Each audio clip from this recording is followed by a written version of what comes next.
Ibu Listiari Hendraningsih from Indonesia. And the last is Professor Ishomuddin from Indonesia.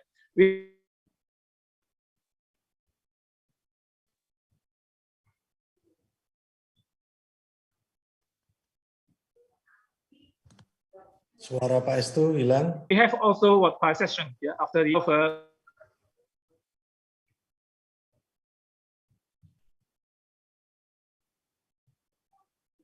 International program conducted by Cant. Thank you very much for your coming, for your attendance, and have a nice seminar today. Now the next chance is for the director of the graduate program, Professor Ahsanul Inam. Terima kasih. Thank you very much. Bismillahirrahmanirrahim. Assalamualaikum warahmatullahi wabarakatuh. Waalaikumsalam warahmatullahi wabarakatuh. Alhamdulillah wa syukurillah la haula wa la quwata illa billah ma ba'd. Terima kasih Pak Estu, Bapak Ibu sekalian, saudara. Perlu kami sampaikan bahwa semua pembicara dari luar adalah alumni UMM. Jadi ini kita seminar internasional, tapi insya Allah pembicara luar ini semuanya alumni UMM. Yang pertama perlu saya sebutkan, Dr. Robert Pop, ini S2, S3-nya Pendidikan Agama Islam di UMM. Beliau dari M.Si, Australia. Kemudian David dari India, beliau ini mengikuti Indonesian Studies, kajian Indonesia 1 semester kemarin. Demikian juga Matthew dari UK, ini juga mengikuti Indonesian Studies, yang insya Allah ini sebuah embrio, kita membuka Ph.D program untuk Indonesian Studies. Dan Lufi Kartika Sari, ini S2-nya di UMM, S3-nya di Belgia, sekarang dia menetap di Belgia, suaminya orang Belanda. Nah, Pak insya Allah ini jaringan yang kita buat, yang kita bentuk. Jadi seminar internasional yang kita laksanakan pada hari ini, insya Allah keluarga besar Universitas Muhammadiyah Malang. Untuk itu, Bapak Ibu Saudara, mudah-mudahan apa yang kita lakukan, kita kerjakan pada hari ini, yang insya Allah diikuti oleh program mahasiswa, program magister, dan beberapa program doktor yang biasanya kita laksanakan di negara-negara ASEAN, tetapi karena kondisi COVID, maka kita lakukan secara daring, dan insya Allah tidak mengurangi makna dari apa yang kita lakukan hari ini. Tapi yang prinsip bahwa Ibu Bapak Saudara, bahwa seminar ini adalah keluarga besar UMM, baik yang dari dalam maupun yang dari luar negeri, adalah keluarga besar Universitas Muhammadiyah Malang. Mudah-mudahan kegiatan seminar ini akan memberikan makna, manfaat, dan yang lebih penting jaringan silaturahim. Saya yakin saudara-saudara yang sekarang sedang menempuh program di UMM, insya Allah bisa membuat jaringan dengan saudara-saudara kita yang ada di luar. Insya Allah alumni UMM ini banyak yang ambil S3-nya di luar setelah S2-nya di UMM. Untuk itu sekali lagi kegiatan ini buatlah jaringan sehingga nanti insya Allah dapat memberikan makna dan manfaat untuk internasionalisasi bagi mahasiswa UMM. Sekali lagi terima kasih, selamat berseminar. Mudah-mudahan apa yang kita kerjakan hari ini, dan Pak insya Allah mohon maaf Pak Rektor hari ini tidak bisa hadir, yang insya Allah digantikan oleh Pak Warek 1. Mohon berkenan nanti Pak Warek 1 sekalian untuk membuka seminar pada pagi hari ini. Terima kasih. Bila taufiq wal hidayah. Assalamualaikum warahmatullahi wabarakatuh.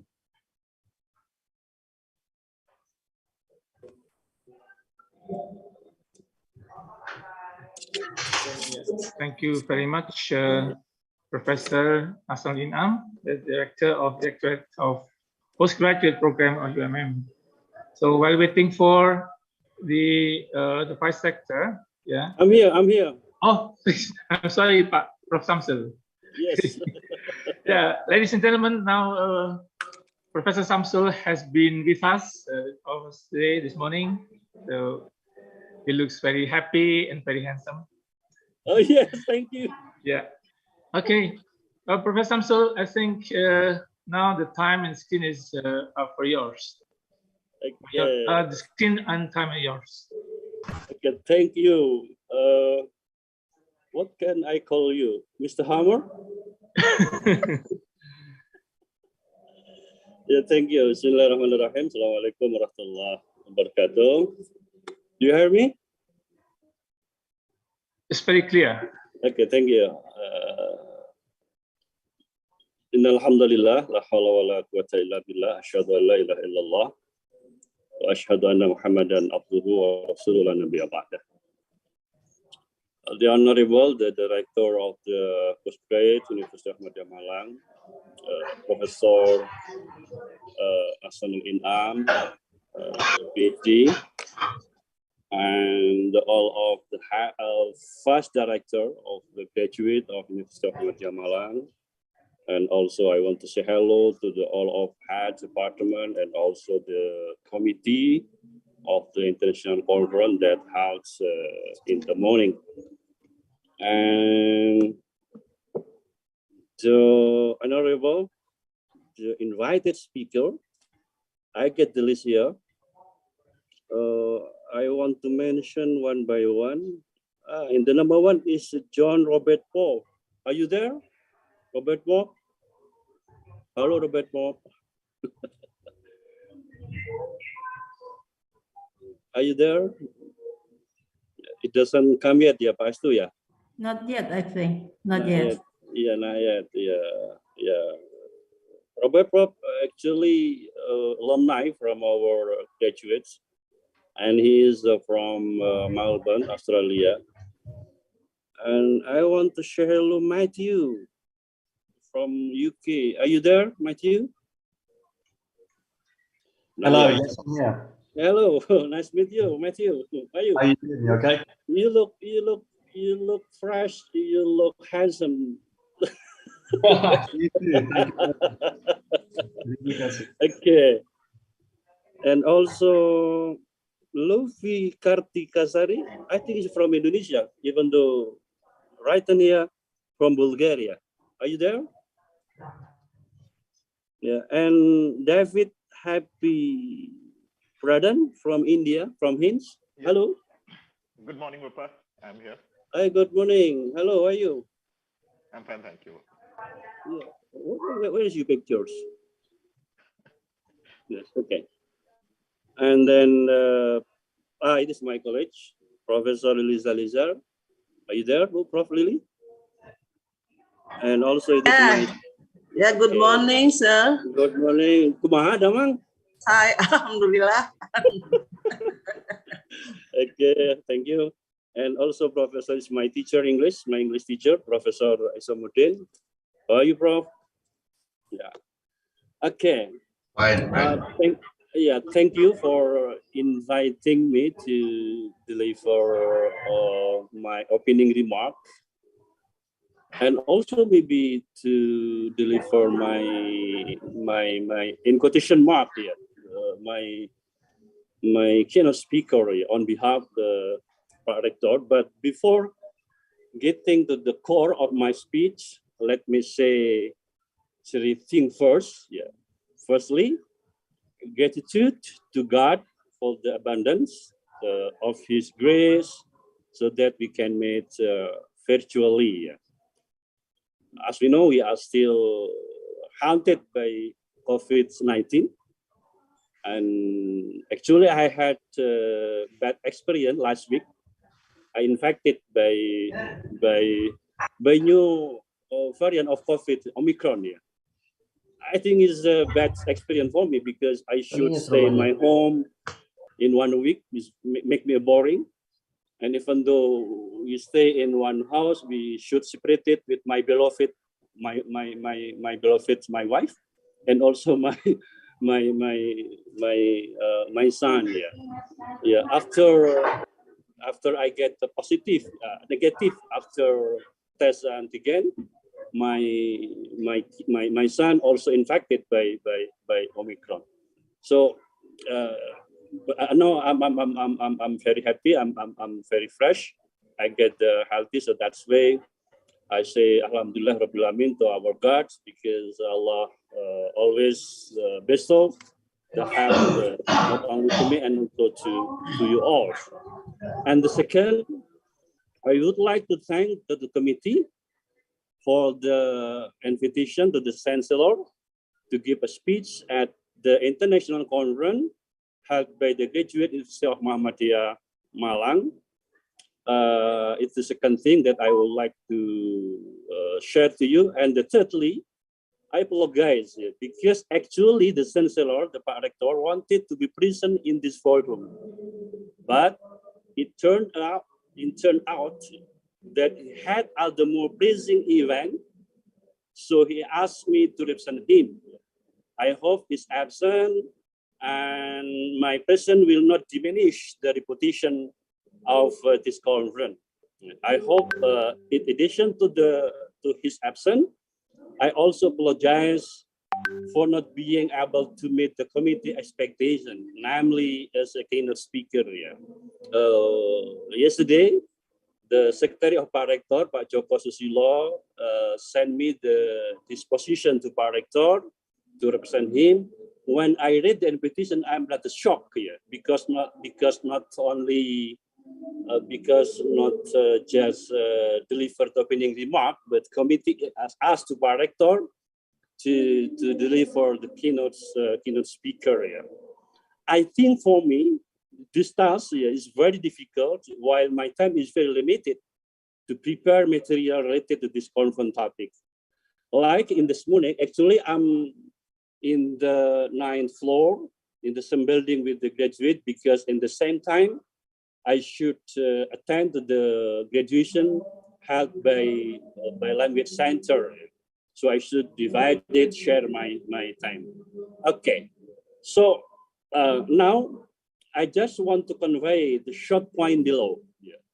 Maybe it's like my keynote speaker. First, I'm interested in the diction in the topic of today's conference. That is civilization. The civilization. My question is, or maybe not only me, but perhaps all of us, what is civilization? What is civilization? Does civilization have the same meaning with the culture?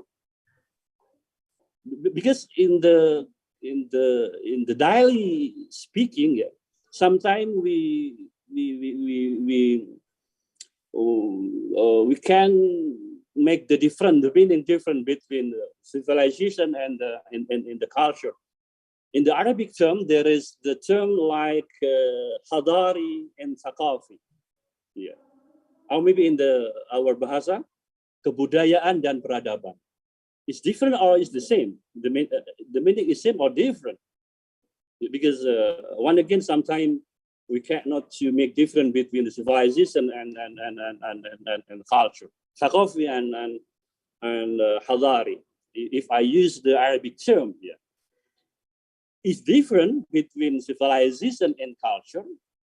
So, what is the hierarchy? Is culture higher than civilization, or maybe the civilization is higher than culture, or on the contrary, civilization is higher than culture? So I hope the speaker here, especially the invited speaker, like Professor Ishomuddin, like Professor Listiari and other speakers, can explain detail about the difference between the culture and the civilization, between Hadari, the Thaqafi, if I try to use the Arabic term in this occasion. It's the first thing. And the second, I'm also interested here in the phrase reshaping resilient civilization.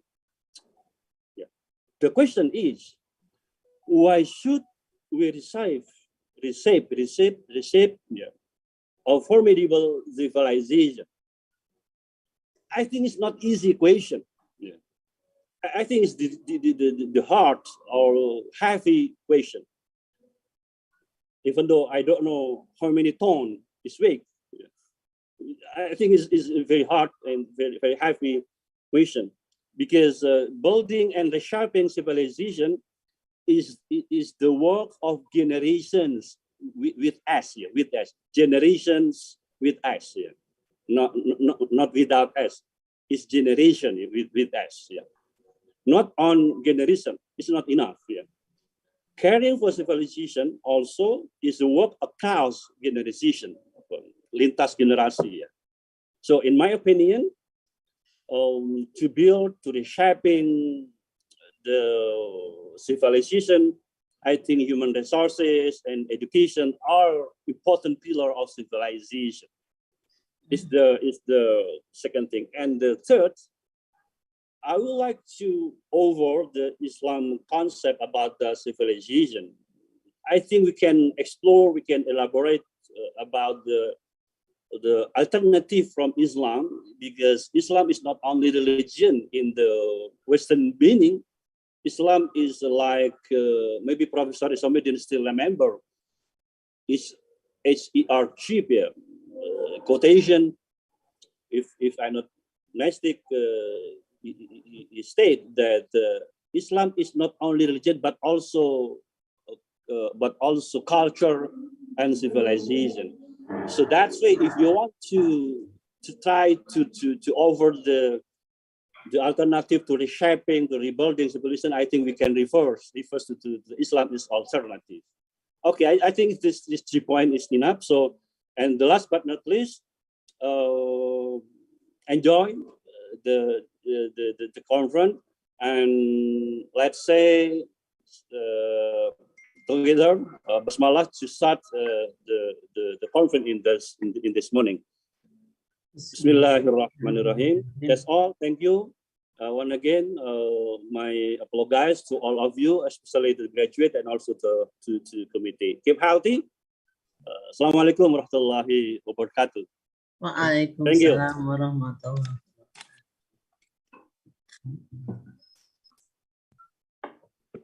Okay, thank you very much, Professor. Well done. Well done. SYamsul Arifin, Done.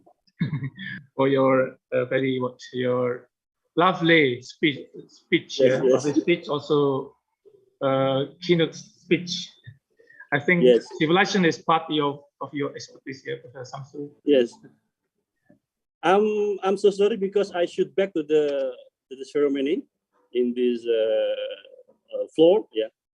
That's all So right. Thank you. allow me to leave the Zoom. Okay. Thank you. Keep healthy for you all. Yeah, Assalamualaikum. Waalaikumsalam warahmatullahi.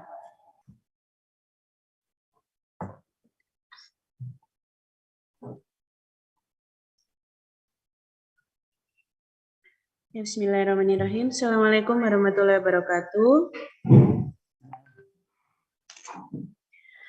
Thank you very much, Professor SYamsul Arifin, for the very enlightening speech. And then to all of the keynote speakers that are already present today, good morning from Indonesia. Thank you very much for joining us. Now we proceed to the our core event for today. We have 5 speakers I would like to confirm. The first speaker will be Dr. Robert John Pope from Australia. And the second one is Matthew Cant, Ph.D. And the third one is Lufi Sari, Ph.D. And the fourth one, Dr. Candidate David Pradaan from India. And the fifth presenter is unable to attend our event today because she is falling ill yesterday, so apologize for that. So there will be only 5 speakers for today, and the whole keynote invited speakers will be concluded by Professor Ishomuddin from Indonesia. Now let me call upon Dr. Robert Pope. Are you here already, Dr. Robert Pope?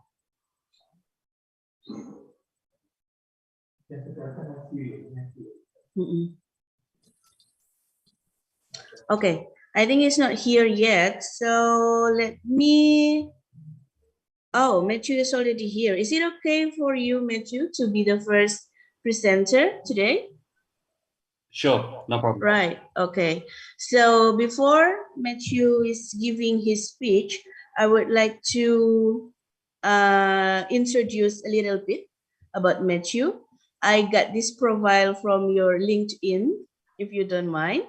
So Matthew got his Bachelor's of Science, Psychology Bachelor's of Science in the Northumbria University, UK, with a grade of first class honors. And he's got his Master of Science from the Newcastle University, and he's graduated in 2019. He has worked for 2 years as a psychology lecturer and a researcher in the top Islamic university in Indonesia, which is UMM. And then he enjoys sports, reading, traveling. Once he taught psychology to the undergraduate students at UMM across different fields. The subjects were about cognitive psychology and biopsychology, and he also taught about abnormal psychology and health psychology.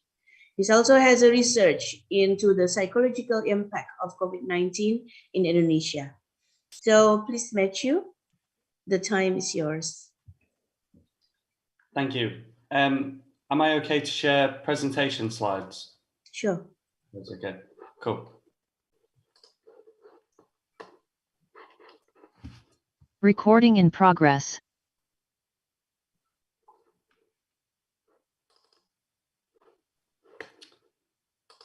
Cool. So, Assalamu alaikum.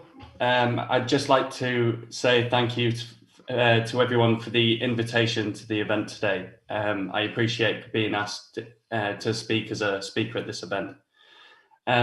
So when I got the invitation to talk about literacy and being able to foster literacy, I think I knew what I wanted to talk about straight away. I've been thinking a lot over the past 2 years about the role of digital technologies in everyday life. I think technology is coming to have such a big role in our lives, whether that's in business, communication with friends, healthcare systems, education systems. The way we interact with technology is becoming so important for our everyday lives. I think it's important to be able to put those technologies in context.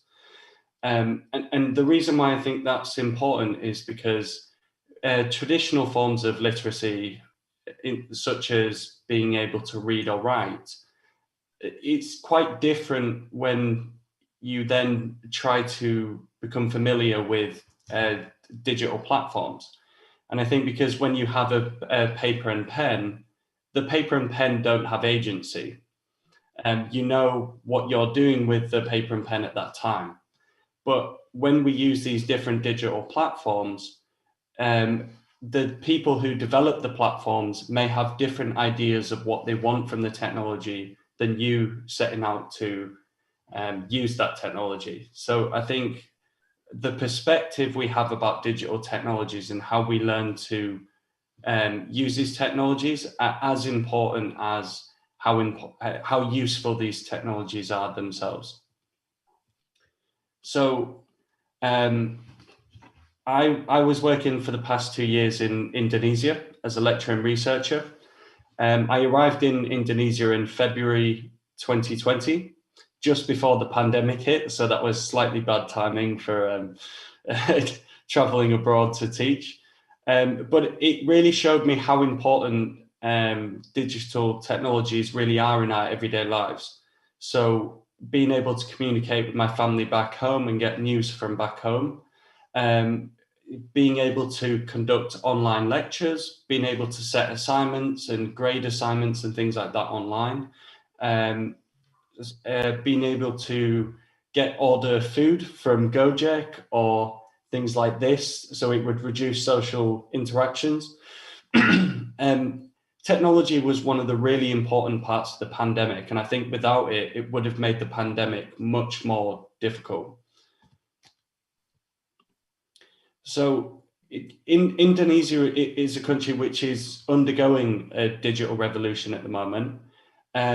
Looking at some of the statistics, between 2020 and 2021, there was an increase of 27 million users connected to the internet in Indonesia.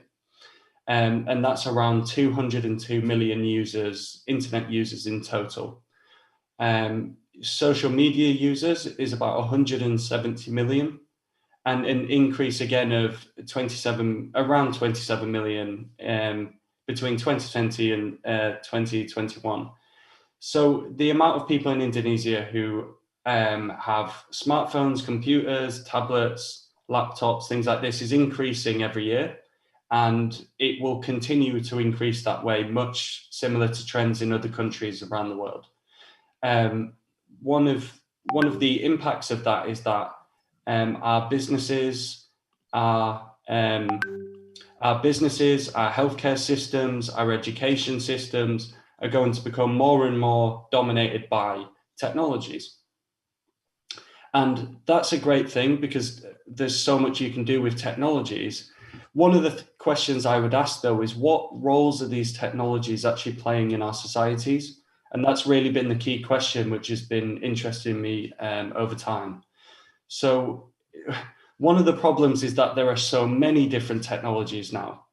There's Instagram, Snapchat, Twitter, Facebook, Zoom, Google Meet, Grab, Gojek, Microsoft Word, PowerPoint. There's so many of these different apps, and it's okay to know why we're using an app in the first place.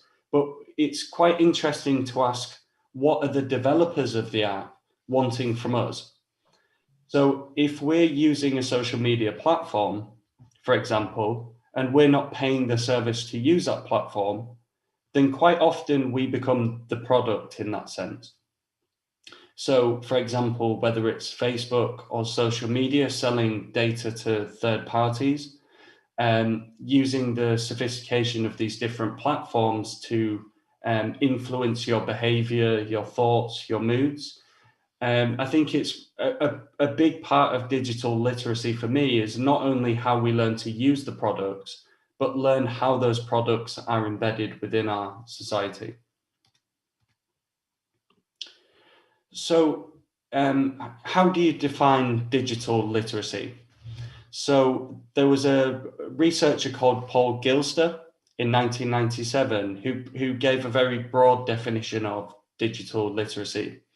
So he believed it was the ability to understand and to use information from a variety of digital sources. But on top of that, he went on to say that it wasn't just about how you use it, but it was the mentality and the mindset you have around using it. So some of the key principles that we use during digital literacy is knowledge assembly. So being able to bring together different types of information, being able to retrieve different types of information, and being able to engage in critical thinking about the sources of information that we get and how we interact with it. Awareness of how digital and non-digital platforms interact with them, and an awareness of how us as people interact with each other through these digital platforms. So another way to think of this is when you learn to read or write, you're really gaining access when you can find material to read. So whether that's a textbook, different books, a newspaper, things like this. But you also have to learn how to then write. So being able to use that platform. But I think with digital literacy, it's a lot more complicated than that. So not only is it more complicated to gain access to laptops, tablets, smartphones, things like this, they may be a little bit more tricky to actually learn to use them. But on top of that, you have these added layers of understanding and creating. There's much more of a social responsibility when using and understanding digital platforms, because it governs how we communicate with each other online. And often we're not face to face with people we communicate with. So I think a lot of political problems I see now in different countries is almost resulting from this lack of communication or understanding of the platforms that we communicate on these days.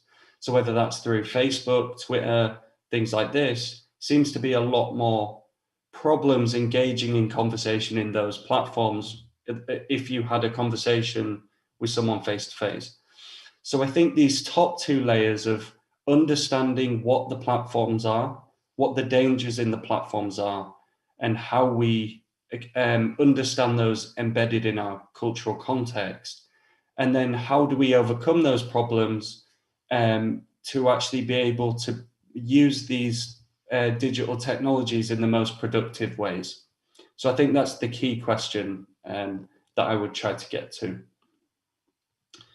So a little bit of an analogy I would use for digital platforms is that the dangers of these platforms are not necessarily built into them. The problems with using digital platforms may not be a part of the platforms themselves, but how these platforms are used. So for example, the problems potentially with mental health, with political conversations, things like these on social media, is it the platforms themselves, or is it how we engage with platforms? So guns generally are not a good thing. It's never good when people use guns, but they make the context of using guns can change how they're viewed. So for example, guns in areas of high crime and socioeconomic deprivation are likely to result in increased gun violence. However, guns which might be used in the Olympic Games or at shooting competitions is a completely different context. So although they're still technically dangerous, the social environment and context around that technology is completely different.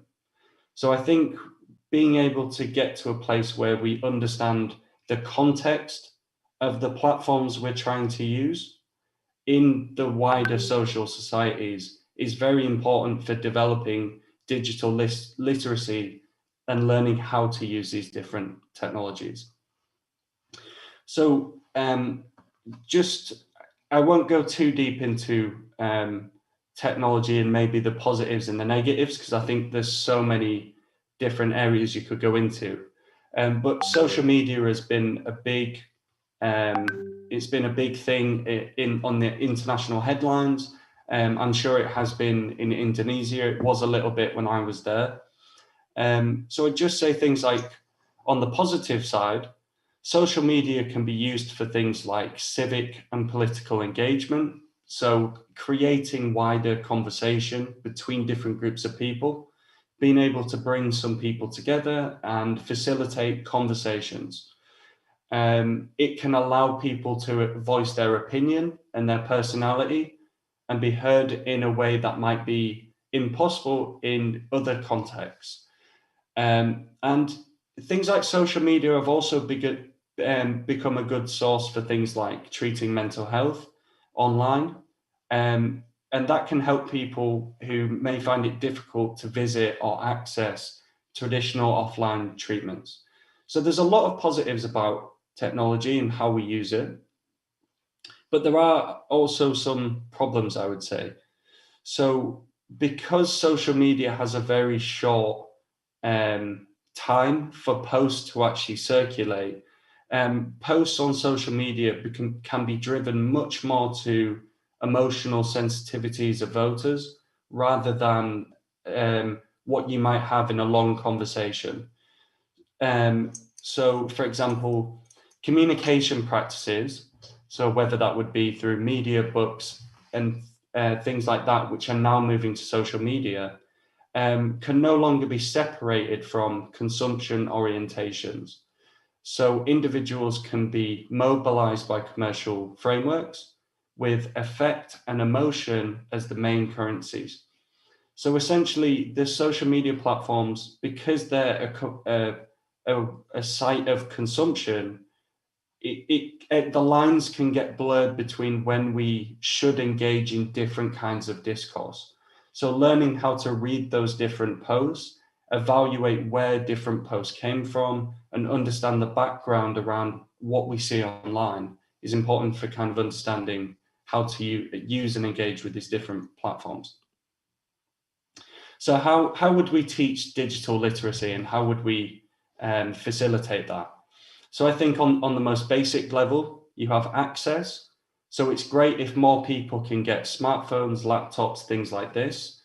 On top of that, developing practical skills for operating different technologies. So whether that's being able to use Microsoft Word, Microsoft PowerPoint, being able to do assignments online, being able to use different technologies in different ways. Now, the really important bit, as I've said a number of times, is understanding the nuances of the technology. So why was the technology developed? Who developed it? What are they trying to achieve with the technology? And what are the strengths and negatives of different types of technologies? And how can I know that while I'm interacting with them?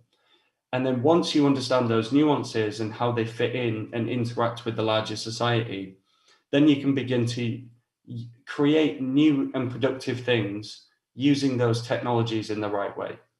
So that, for me, I would say is the essence of digital literacy, is not only how to use them, but understanding conceptually, perceptually, and ethically how these platforms affect us and affect our interactions with other people and the society at large. So that's it. Thank you very much for giving me the opportunity to speak. I really appreciate it. Thank you. Sorry if I took up too much time. That's all right. Thank you very much, Matthew, for your presentation. That was very great. What I like to underline is that using the digital stuffs, the Internet of Things, we can use the weapon analogy. That was a very interesting analogy where maybe people will hold the same guns, but it will be different if you use it in the socioeconomic status, which is lower, and it will be different with people who use it for the Olympic Games. And we can access, use, understand, and create in using that. And the most important thing is we can use it conceptually, perceptually, and ethically. Thank you very much for that. Right, okay, so for the participants, we still have like 10 minutes left before we move on to the next presenter. So you can ask question to Matthew. You can ask directly by raising hands or typing your questions in the chat box. If you cannot write it in English, you can write it in Bahasa Indonesia, and we will help to translate for you. Or Matthew, you can speak Bahasa Indonesia, right? Only a little bit. Oh, only a little bit, right? Okay. Jadi bagi yang ingin bertanya, silahkan ditulis di kolom chat dengan bahasa Indonesia, tidak apa-apa. Nanti akan dibantu panitia untuk mentranslate. Kalau mau bertanya langsung, juga boleh, langsung ada fitur raise hand di situ, angkat tangan. Boleh tanya pakai bahasa Indonesia, boleh tanya pakai bahasa Inggris langsung. Jadi nanti akan dibantu translate. So please, apakah ada pertanyaan?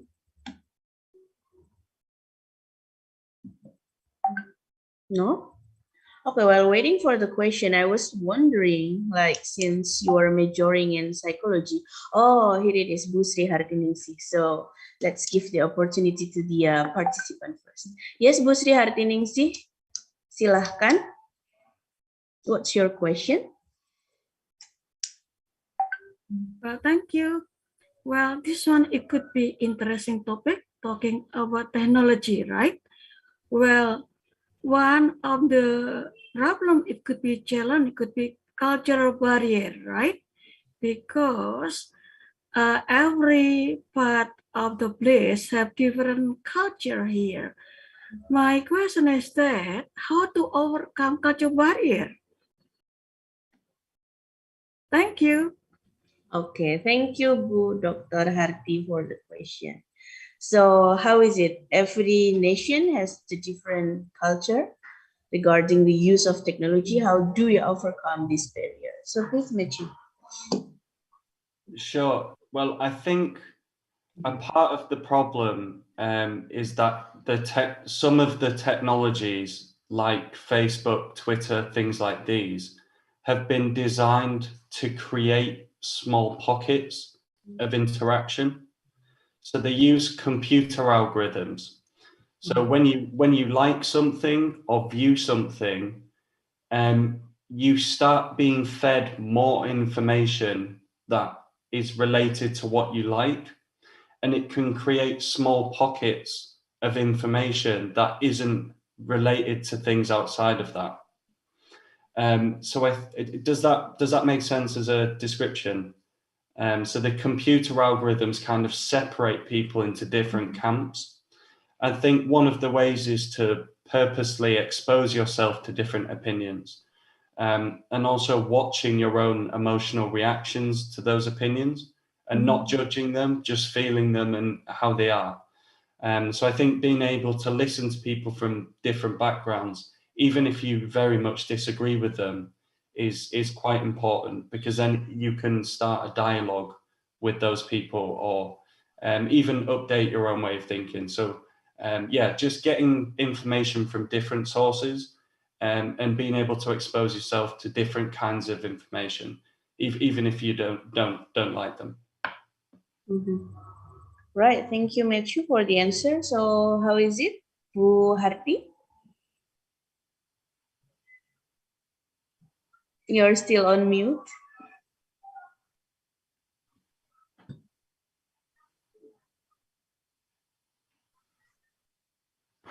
That's good. Thank you. Okay, thank you very much, Matthew. Now the second question, Pak Dr. Ato, please. Okay, thank you. I will bahasa, Bu Ria. Oh yes, okay. Okay. Good morning, Matthew. Okay. Good morning. Thank you. Pertanyaan saya begini.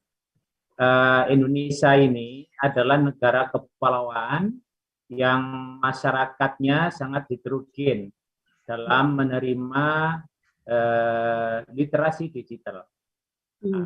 Sehingga di masyarakat itu ada kelompok yang digital native dan ada digital imigran. Pada digital imigran itu selalu menghadapi kesulitan besar ketika berhadapan dengan persoalan digital. Nah, bagaimana pembelajaran yang bisa kita berikan kepada masyarakat, terutama di Indonesia yang berbagai pulau dan berbagai hierarki akademik masyarakat tadi atau level akademik masyarakat tadi, agar seiring dengan perkembangan zaman yang global, masyarakat bisa dengan mudah mendapatkan pengetahuan tentang literasi digital. Ya. Oke, it's enough. Thank you, Matthew. Mbak Ria, terima kasih. Iya, sama-sama, Pak. Thank you, Pak Ato. So, Matthew, the question is, Indonesia is very heterogeneous. It is the diverse nation with multiple regions, and also the generation gap. Some of them are the digital native, some of them digital immigrants. How do you think we can bridge the communication between these two groups? And is there any way that we can make their perceptions about digital is equal, especially the digital immigrant? Is there any like teaching ways or campaign or something to make us be equal when we are entering this digital era together with the with the equal starting point of information? Yeah, sure. I think for much of that, I think it can be about socioeconomic factors, because I think when you have, maybe if you live in more rural areas, it might be more difficult to get access to technologies, things like that. I think what you will see maybe over the next 5 years, 10 years, is that really big increased uptake, not only of technology in certain sections of society, but in different organizations, the way organizations are run. So I think this thing will kind of naturally balance itself out over time. I think that will be a natural progression. So I think a lot of this will settle down maybe in the next 5 years or 10 years as things balance out. So did you mean relationships between people from diverse backgrounds? Did you mean getting access to the technology, or how they use the technology? Yeah, because people with a diverse background, they will have like a different literacy. So that will create some arguments digitally, things like that. So is there any way to reduce that kind of things because of those gaps? Sure. So like arguments between different groups of people, really. Sure. I would say building digital literacy into the education system would be the best way. Having a standardized way of teaching about digital platforms. And I think the most important thing is, as I said during the presentation, is it's not just about what technologies you use or how you use them, but taking a step back and looking at how the technologies are embedded within the society. How is being able to self-reflect on how is this technology helping or hindering communications between groups? And I think that almost has to happen on an individual basis. So even if someone takes charge in being able to circulate that kind of information, if that information comes into the education system and becomes a standard way of practice, but I'd say it is inherently built into the systems of social media to create those divisions between people. It also brings people together, but it also brings people apart. That's how they're built. Yeah, right. Okay, thank you very much. So, begitu Pak Ato, mungkin bisa dipahami ya.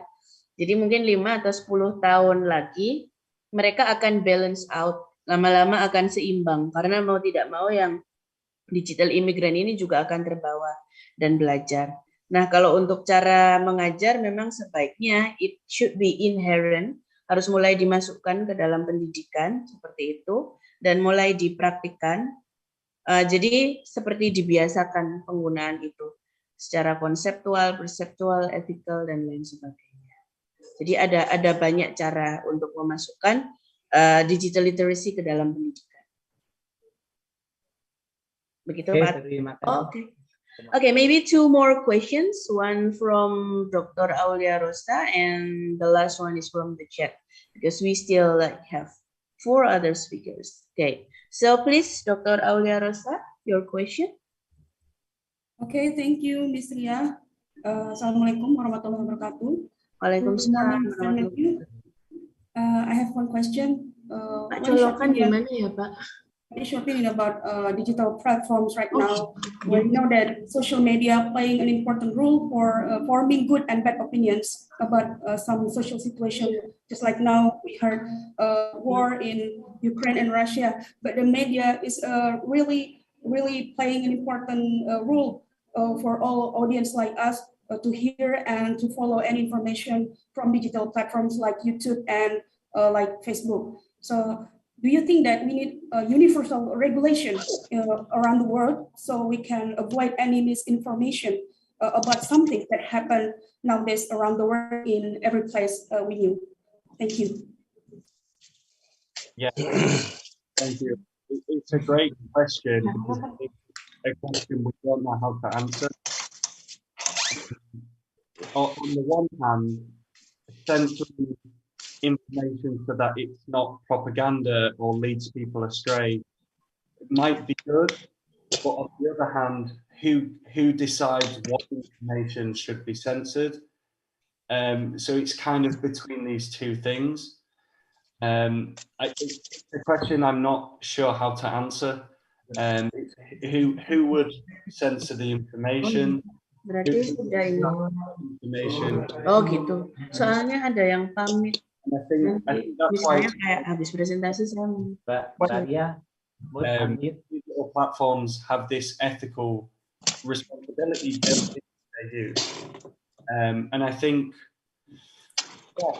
it's a question I don't know how to answer. To be honest, it's one of the difficult questions that I see many.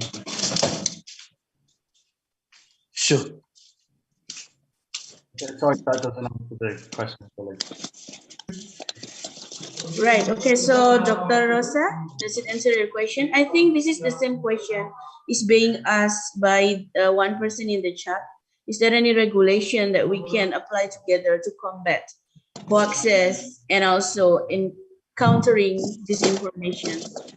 Yeah, I would add that I think there's a big question to be asked about the type of technologies that can be used on social platforms. So I think the computer algorithms which are used are causing a lot of these problems. Now, exactly how they should be regulated or what should be done about them, I don't know, but I think the algorithms are causing a lot of the problems. They present you information and then filters more information the more you engage with that type of material. So I think there's definitely a question to be asked about the type of not just the information going in, if that makes sense. Right, okay. So actually the answer lies within ourselves, how we perceive the information and how do we react to that. Okay, right. So I think that's enough question. I'm so sorry because yeah, the time is kind of tight. So Matthew, could you please like stop the screen sharing? Yeah, okay. Yeah. So thank you very much, Matthew, for your presentation. Everyone, would you like to give a big round of applause? Recording stopped. Although like it's far away there, yeah. Recording in progress. Okay, now let's move on to the next speaker. Here it is, Dr. Robert Pope. How are you? Good, thank you. Thank you. You're there already, right? Okay, so sorry, the first speaker finished early, so we move on to the first keynote speaker. So that's why when someone is not presented yet, we proceed to the next one, right? Okay. Okay. So before Dr. Robert Pope is going to present his slides, I'm going to tell you a little bit about Dr. Pope. Let me see. Here it is, as Professor Inam already introduced to you all. So Dr. Robert Pope graduated from Islamic Studies in Universitas Muhammadiyah Malang from the doctorate program. And he has been living in Indonesia for nearly 30 years, focusing on strategic education partnerships. So later on, you can ask using bahasa Indonesia, karena Bapak Pop sangat lancar bahasa Indonesianya, seperti itu ya. During that time, he also has worked closely with Universitas Muhammadiyah Malang in the Religious and Multicultural Department. He's expert in the project coordinator, conference organizer, translator, teacher, researcher, and also a writer. He is a director in the Intercultural Dialogue and Engagement in Alpha Crucis College, and also the director of Equal Access International. Besides graduating from Universitas Muhammadiyah Malang from the master and also the doctorate degree, Dr. Pope finished his bachelor degree in Alpha Crucis College on the leadership. Right, okay, so Dr. Pope, I will help you to share the screen. Thank you. And you have my PowerPoint, yeah? Yeah. So I'm going to start that straight away. Right, so, okay. Thank you. Great. So every speaker is given about 15 to 20 minutes to present. And after that is followed by question and answer session. But before that, let me ask if you can stay with us until the end of the event. Dr. Pope, will you be able to do that? Yeah. Right, okay. So because the committee just contacted me that we just proceed with the speakers after speakers, and then we collect all of the questions together at the end of the event around 11 or 11:30. Right, okay, thank you very much. Wait, let me share the screen for you.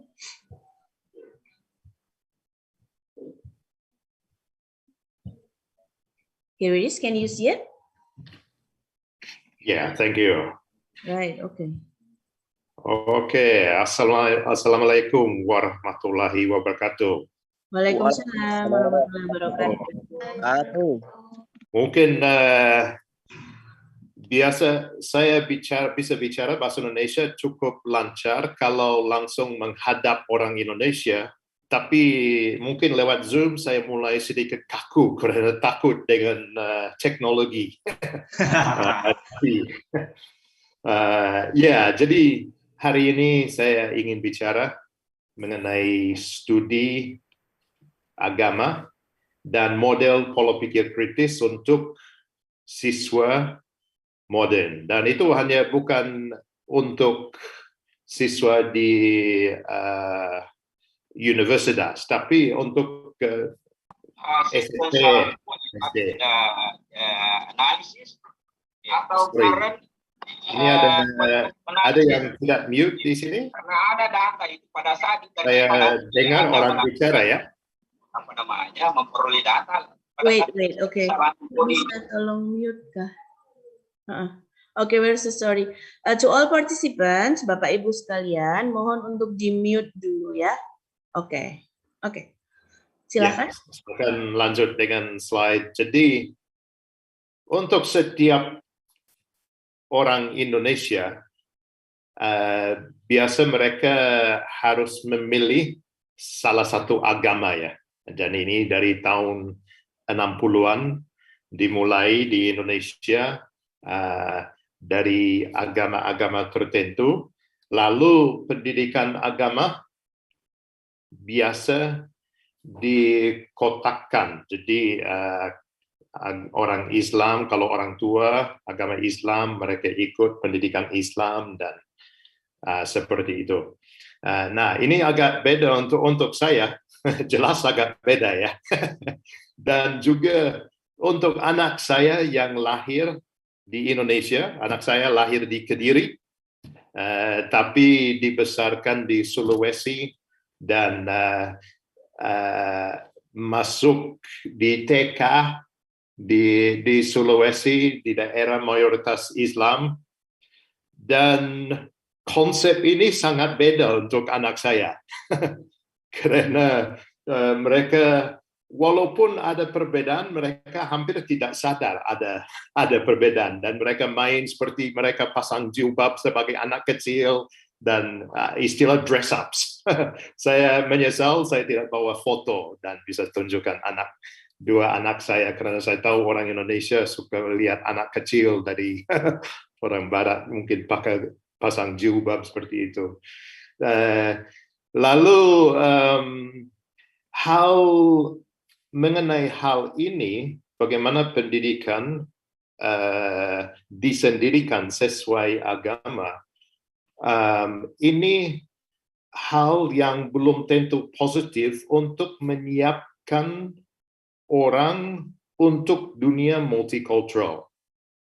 Apalagi kalau mereka berbicara nanti sebagai dewasa, berbicara mengenai hal agama, sedangkan di dalam konteks sekolah belum pernah ada pengalaman seperti itu yang dalam. Jadi yang sangat penting menjadikan para murid sebagai warga dunia, istilah global citizen, dan di mana mereka bisa terhubung dengan agama dan budaya lain dan memiliki interaksi yang sebagai warga dunia, sebagai global citizen. Karena saat milenial sekarang selesai sekolah, ini akan jadi realitas dunia mereka. Dunia makin lama makin dengan globalisasi, dan setiap komunitas makin multicultural. Jadi malah itu saya ada hubungan dekat dengan sekolah internasional di Malang, dan salah satu program inti adalah menjadikan murid global citizen. Bagaimana berinteraksi dengan yang berbeda.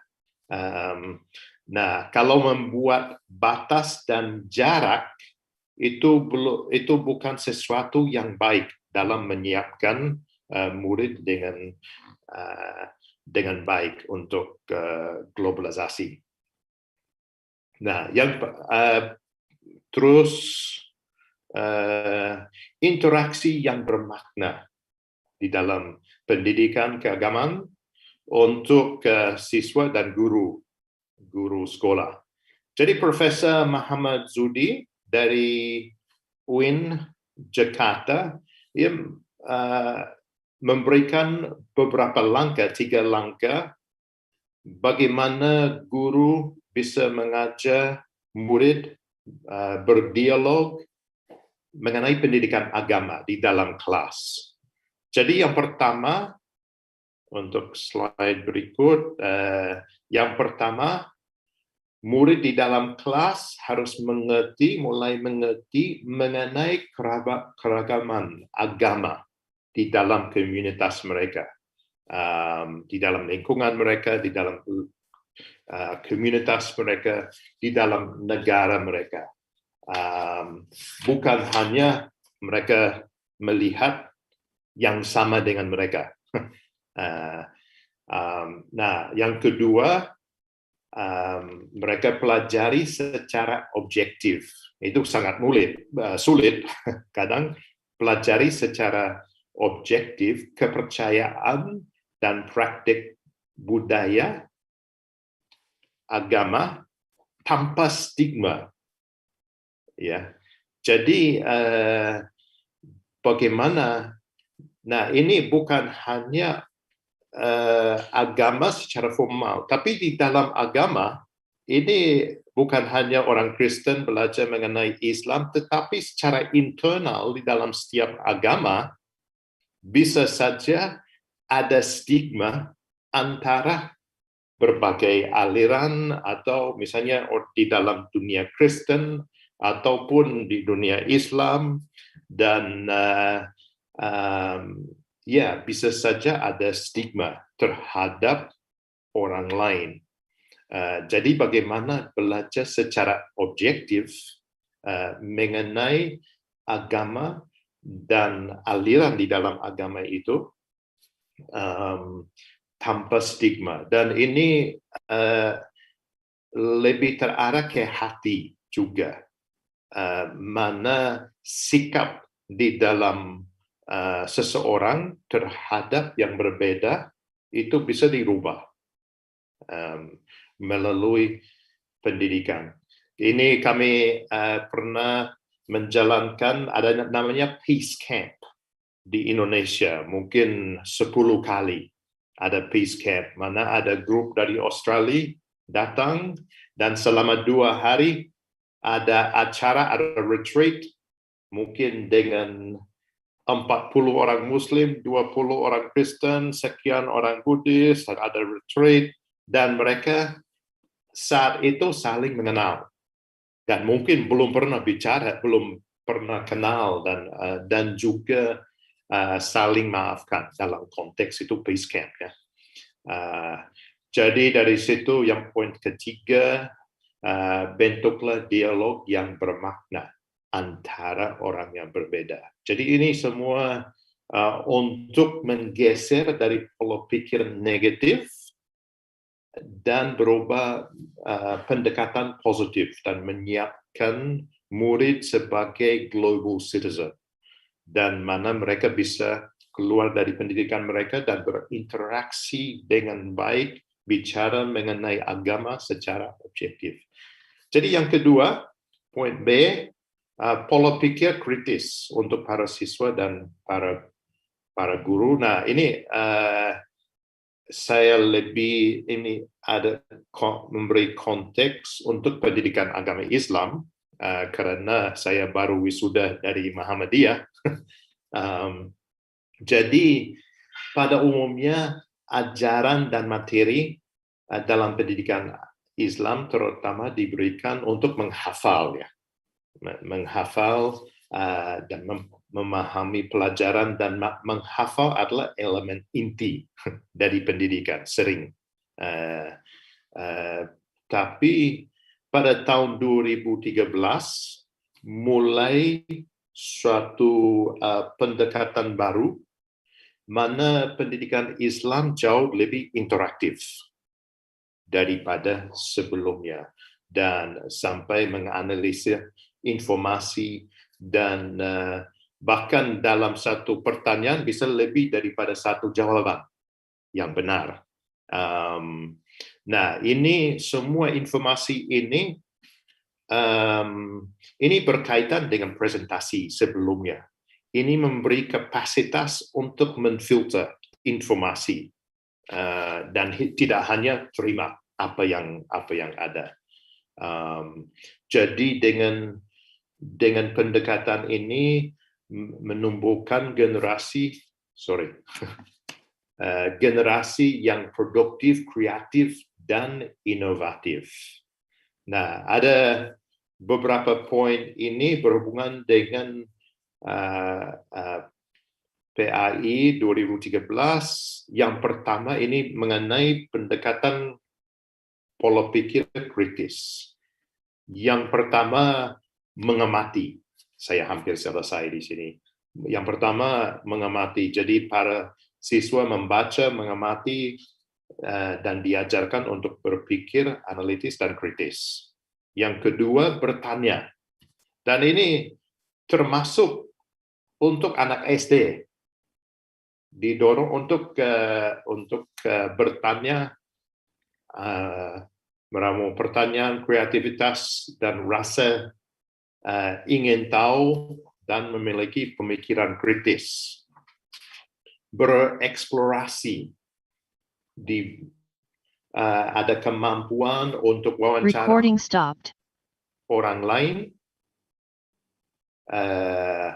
dan yang sangat penting menentukan sumber-sumber informasi yang benar. Jadi itu sangat penting berkaitan dengan dengan digital media, bahwa bisa belajar untuk ada analisis mengenai informasi, ada filter, karena ini information age. Jadi begitu banyak informasi, ini harus anak yang harus keluar dari sekolah mereka dengan kapasitas untuk menfilter informasi dan tanya, ini sumber dari mana? Jadi ini akan memberikan kesempatan untuk siswa untuk berpikir kritis, untuk menjadi global citizen, warga global, dalam hal memiliki keterampilan untuk proses informasi. Jadi tidak cukup untuk siswa modern untuk menghafal saja informasi yang diberikan, karena akan ada banyak informasi yang lain nanti yang menghadap mereka di luar kelas. Jadi mereka harus ada skill untuk proses informasi itu yang paling utama. Jadi terima kasih untuk waktu. Assalamualaikum warahmatullahi wabarakatuh. Waalaikumsalam warahmatullahi wabarakatuh. Thank you very much, Dr. Pope, for the elaboration. Jadi seperti itu ya, sudah waktunya kita masuk ke era berpikir kritis, karena sekarang anak-anak juga tidak belajar dari buku saja. Jadi guru harus mampu mengikuti. Jika anak mendapat informasi dari tempat lain, guru juga harus mampu menjawab dan mengajak anak-anak untuk berpikir kritis. Thank you very much, Dr. Bob. So please staying with us, because all of the questions should be answered by the end of the event. Jadi karena peraturan baru dari panitia tadi, supaya lebih efektif, semua pertanyaan dikumpulkan untuk ditanyakan di akhir acara, begitu ya. Jadi kalau ada pertanyaan silahkan disimpan dulu atau ditulis di chat, nanti akan dibantu dibacakan oleh panitia, seperti itu. Now we shall proceed to the next presenter, Miss Lufi Kartika Sari, Ph.D. Are you here yet? Mbak Lufi, are you here? Belum ada sepertinya. Wait. Lufi Sari. Right, okay. Mbak Lufi, can you please unmute and show yourself? Apa nggak dengar? Apa? Langsung aja ya kali ya. Alright, okay. Mbak Lufi, can you please activate the camera? Yeah, how are you today? I'm fine. Oh, I Yeah. start What time is it in lebih Belgium? awal ini. Oh iya, enggak apa-apa. Soalnya tadi dimulainya jam 8.30. Hello, how are you there in Hello, good Belgium? morning. Morning, thank you for coming di tengah malam buta gitu ya, jauh-jauh dari Belgia. Jam berapa ya? 3:30, jam setengah 4. Right. Sebelum subuh ini. And it's still winter, so we understand. Okay, right. Sorry for that. So would you like us to help sharing screen, or could you do it yourself? Let me check first. So you have to open the slide first, otherwise it will not be pop up in the share screen here. Sambil menunggu Mbak Lufi untuk menyiapkan slide-nya. Sebentar, karena baru buka laptop. Right, okay. So while waiting for the presenter, kepada para peserta diingatkan sekali lagi untuk mengganti nama, jurusan, underscore, nama. Untuk mempersingkat, tidak usah ditulis magisternya juga tidak apa-apa. Jadi langsung manajemen, underscore, siapa.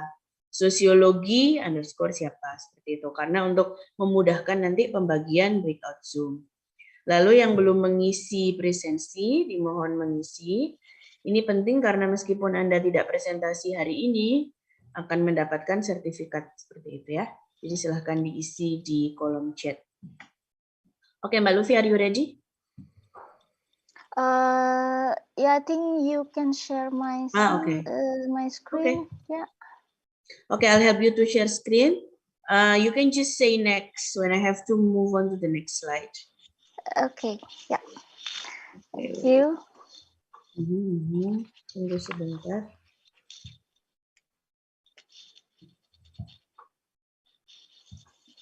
Okay, here it is. So can you see it well? Yeah, I can see it well. Okay, Miss Lufi, please, the time's yours. Okay, thank you for the moderator, and also thank you to this international seminar for giving me a time to present my idea about the fostering literacy. So my title of this presentation is about the fostering pre-service teachers' digital literacy skills through adult learning. Talking about the digital literacy skills, UNESCO mentions that next, please. Yeah. UNESCO mentions that the digital literacy skills are one of the essential skills in the 21st century. These skills also are included in Sustainable Development Goals. We know it as SDG. The skills are included in SDG 4 on quality of education. The target of this SDG 4 is by 2030 substantially increase the number of youth and adults who have relevant skills, including technical and vocational skills for employment, decent jobs, and entrepreneurship. The indicator of this target is proportion of youth and adults with information and communication technology skills by type of skills. Next, please. Yeah. Then this means that adults and youth, they are required, or digital literacy skills are necessary for them, for youth and adults. Then what about pre-service teachers? We know that there are a lot of education platforms on the internet, many types of social media, and endless online resources. This makes digital literacy skills are necessary for pre-service teachers. Before we go deeply on how we can develop pre-service digital literacy skills, we should know what is their interpretation about these skills. Next, please. Yeah, so pre-service teachers' interpretation of digital literacy skills, some of pre-service teachers think that digital literacy skills are about being able to read and write online, yeah. And some others, they think that digital literacy skills are about being able to telecollaborate academically. While some others, they go more deeply that digital literacy skills are about being able to do information collection, information evaluation, information management, information processing, teamwork, integrity, awareness, and social responsibility. All these understandings are important for pre-service teachers.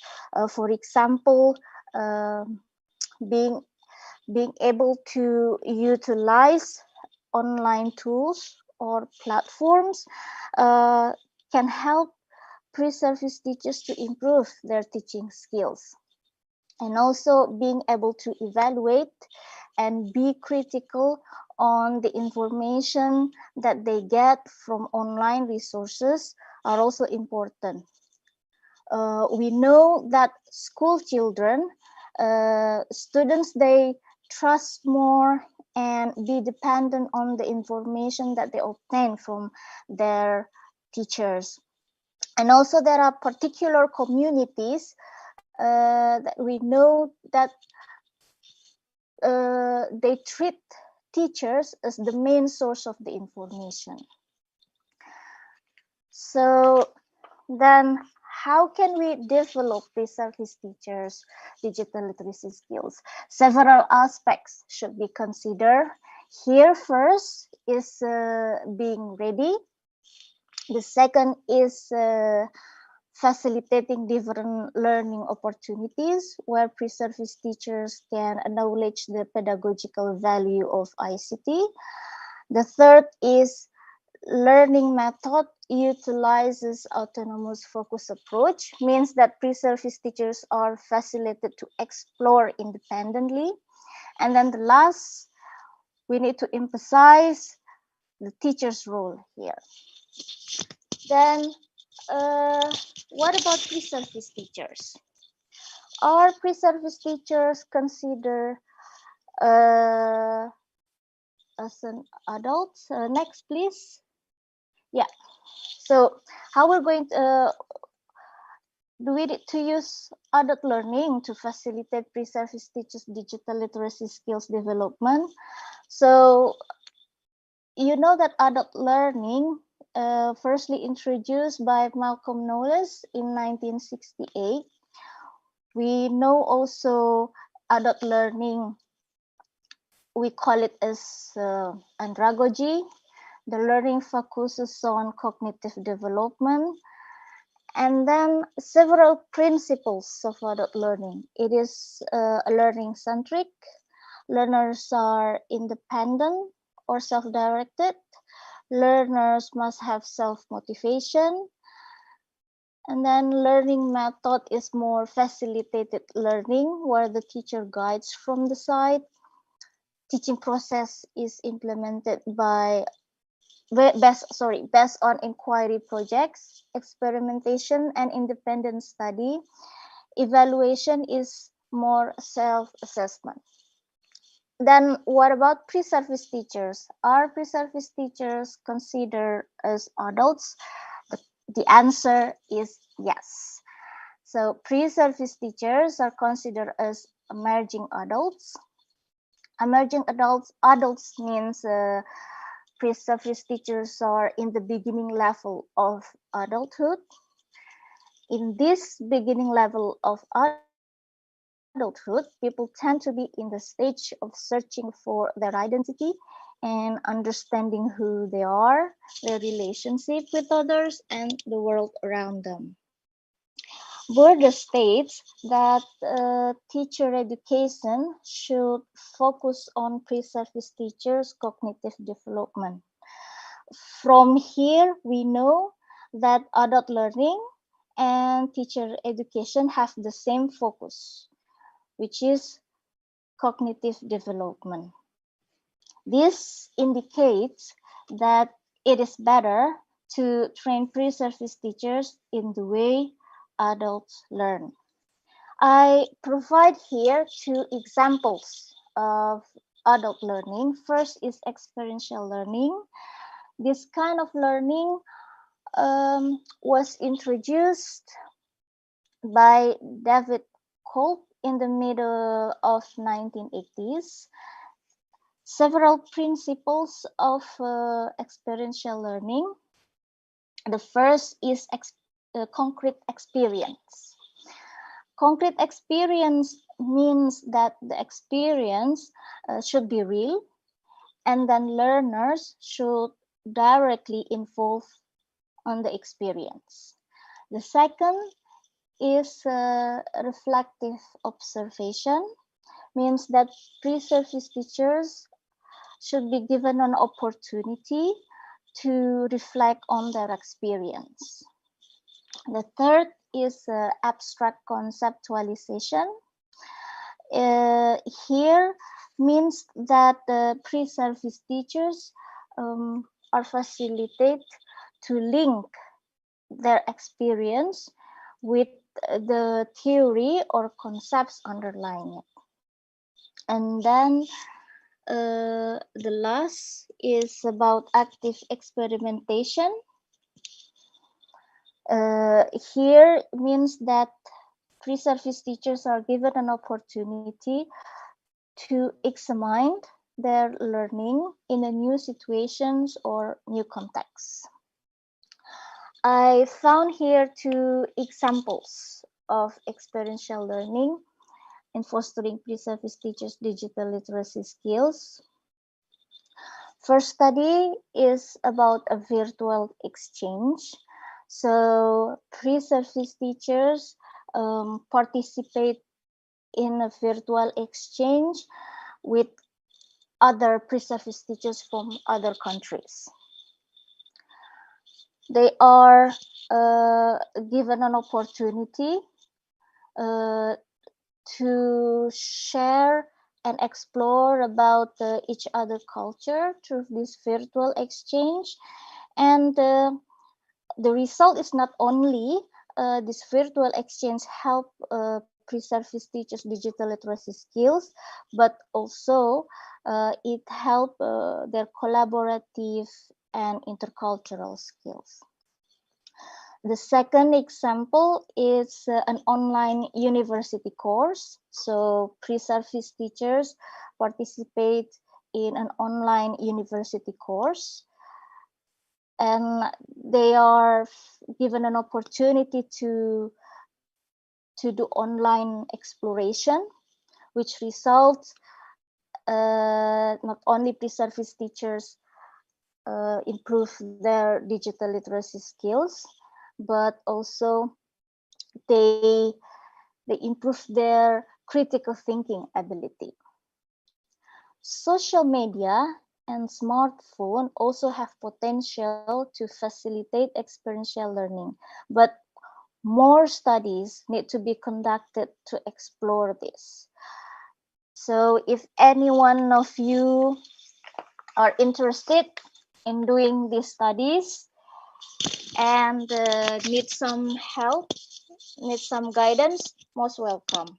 Yang mau penelitian mengenai social media and smartphone menggunakan experiential learning dan butuh bantuan, butuh guidance mengenai experiential learning, most welcome, bisa menghubungi saya. Akan saya bantu, insya Allah. Next, please. The second example of adult learning is transformative learning. So transformative learning was introduced by Jack Maziro in 1978 8. Actually, transformative learning is my expertise, so I can explain more deeply about this transformative learning. This learning is based on learner's experience, so it's similar to experiential learning, but transformative learning is more complex. So what is transformative learning actually? So transformative learning is a learning process where learners are engaged in a perspective transformation. And what is a perspective transformation? It's we can say that perspective transformation simply, it's about, in simply words, it's a transforming worldview or transforming mindsets. And then how to foster an individual to experience transformative learning. First, we need to consider that learners should be ready to engage in a learning.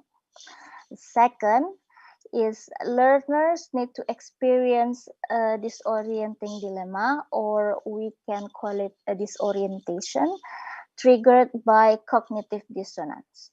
Cognitive dissonance is it's a contradiction between what we believe and what the reality is. The third is reflection should be involved. It means that during the learning, learners should be given an opportunity to reflect on their experience. And then the last is learners are given an opportunity to explore their new roles, relationships, and actions after experiencing this orientation. Next, please. Next, please. Yeah, thank you. Then what about the outcomes of transformative learning? The outcomes of transformative learning focus on change. This change is not only about becoming a different, but also becoming better.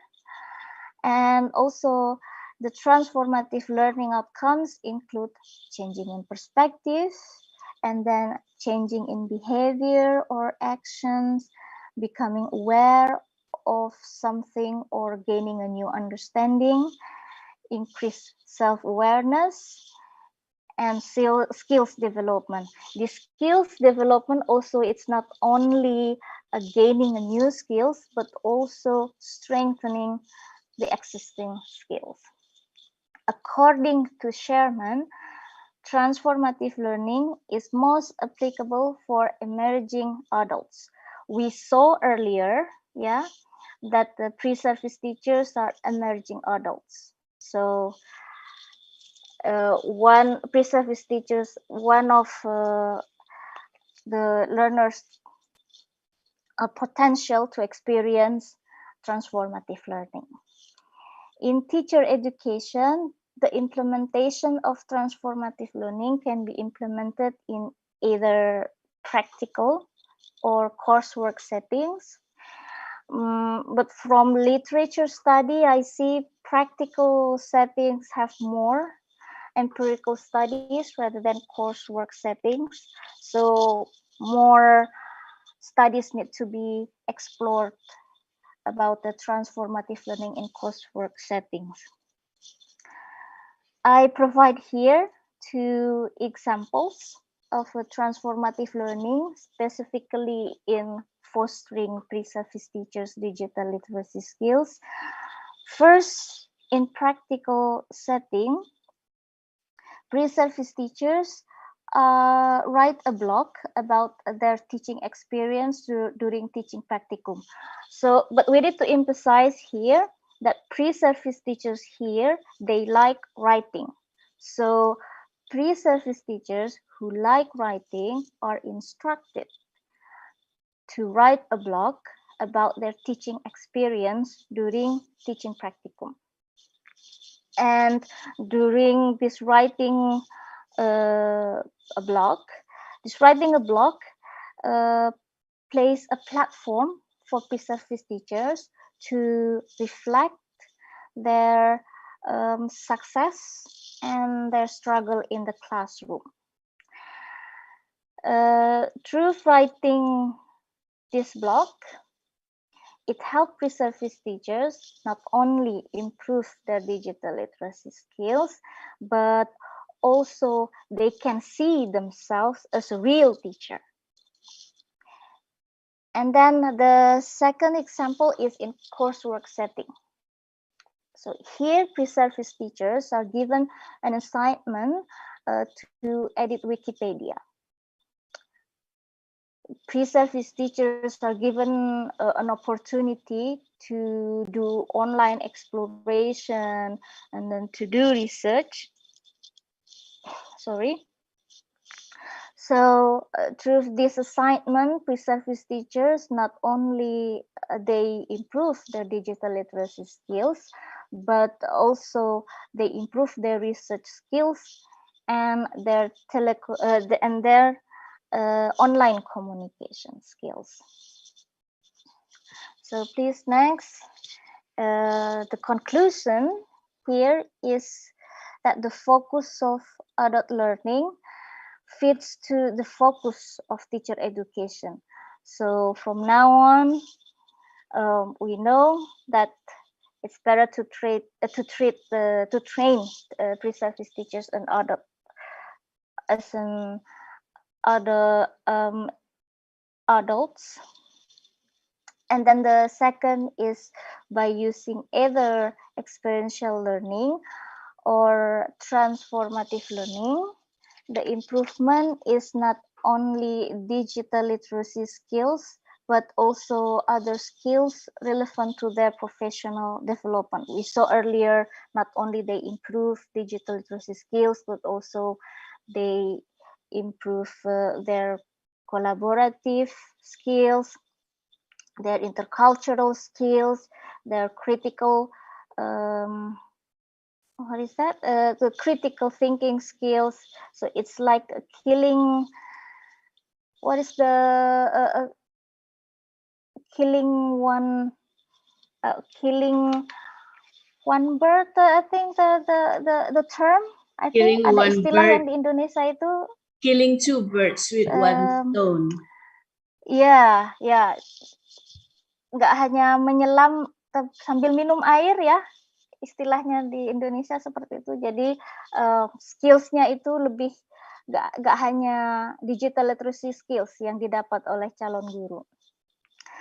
But still here, more exploration is still needed to utilize adult learning, specifically experiential learning and transformative learning in fostering pre-service teachers' digital literacy skills.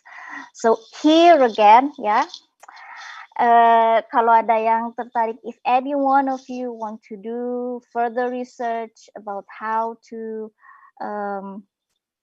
foster digital literacy skills using experiential learning, and also transformative learning, specifically transformative learning. Ini seperti promosi ya. Most welcome if you need the guidance. Thank you very much. Okay, yes, thank you very much, Mbak Lufi, for your explanation and also kind offering. So, Mbak Lufi is an alumni. She obtained her bachelor's degree in English language education and master degree in MKPP, now is pedagogy UMM. So that's why she is very open to build connection with us. Now she is studying the doctoral program in the educational sciences at Vrije Universiteit Brussels, VUB. That's why she's very expert in the transformative learning and such.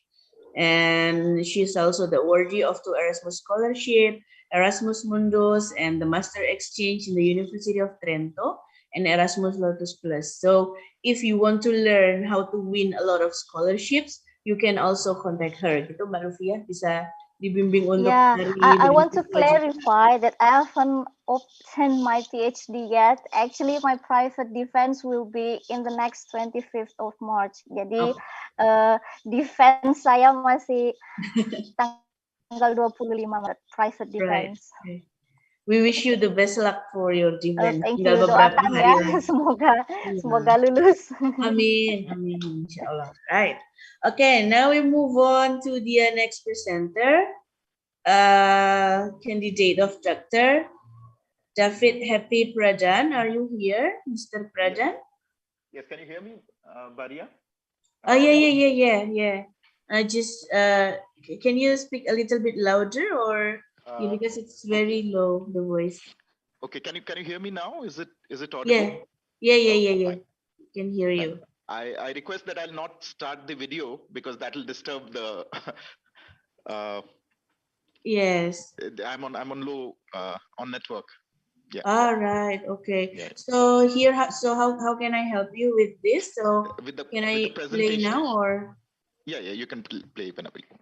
Okay, but before that, let me introduce you to the audience, right? Okay. So, David Pradaan is a senior research fellow and also doctoral candidate at the School of International Studies, Jawaharlal Nehru University. He has a background of legal studies and an interest in Indonesian studies. David has studied Bahasa Indonesia and postgraduate certificate course in Indonesian studies at Universitas Muhammadiyah Malang, East Java, Indonesia. So you're the best friend of Matthew. Yeah, Matthew texted me that he would stay because he wants to see you presenting. Yeah. So can I share screen now for your presentation? Yes, please do. Right, okay. Wait.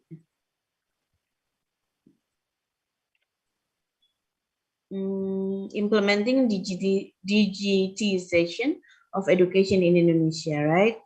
Yes. Wait.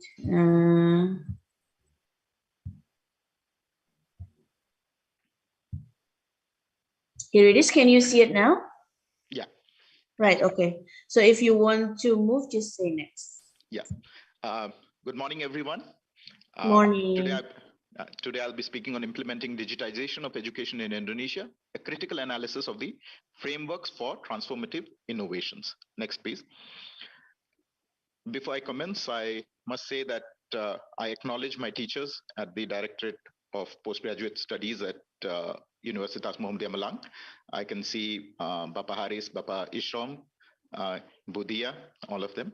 So this presentation is going to be a broad, open sort of a discussion. It's not going to be a focused discussion, just general discussion. And because I'm a student of law, it will be more of a socio-legal conspectus that I'll be presenting. So I may make some claims because my approach is post-colonial. And so I claim academic privilege of expression. All points expressed are my own. Next slide, please. So the presentation will be in this format. Firstly, we'll speak about ICT and educational reform, which is happening. Then we'll go on to the importance and advantages of information technology, that is digitization in education. Then we will come on to 4 identified considerations that are very important from the perspective of implementing these policies of digitization of education in Indonesia. And then we'll conclude with it. Okay. So coming on to the next slide, please. Yeah. So when I ask what is Indonesia's wealth, someone may say it is the oil in Sumatra or the gold mine that you have in Papua. But the real wealth of Indonesia is its youth, its young people, the human capital of Indonesia, which is a inexhaustible source, a renewable source that is the wealth of the country.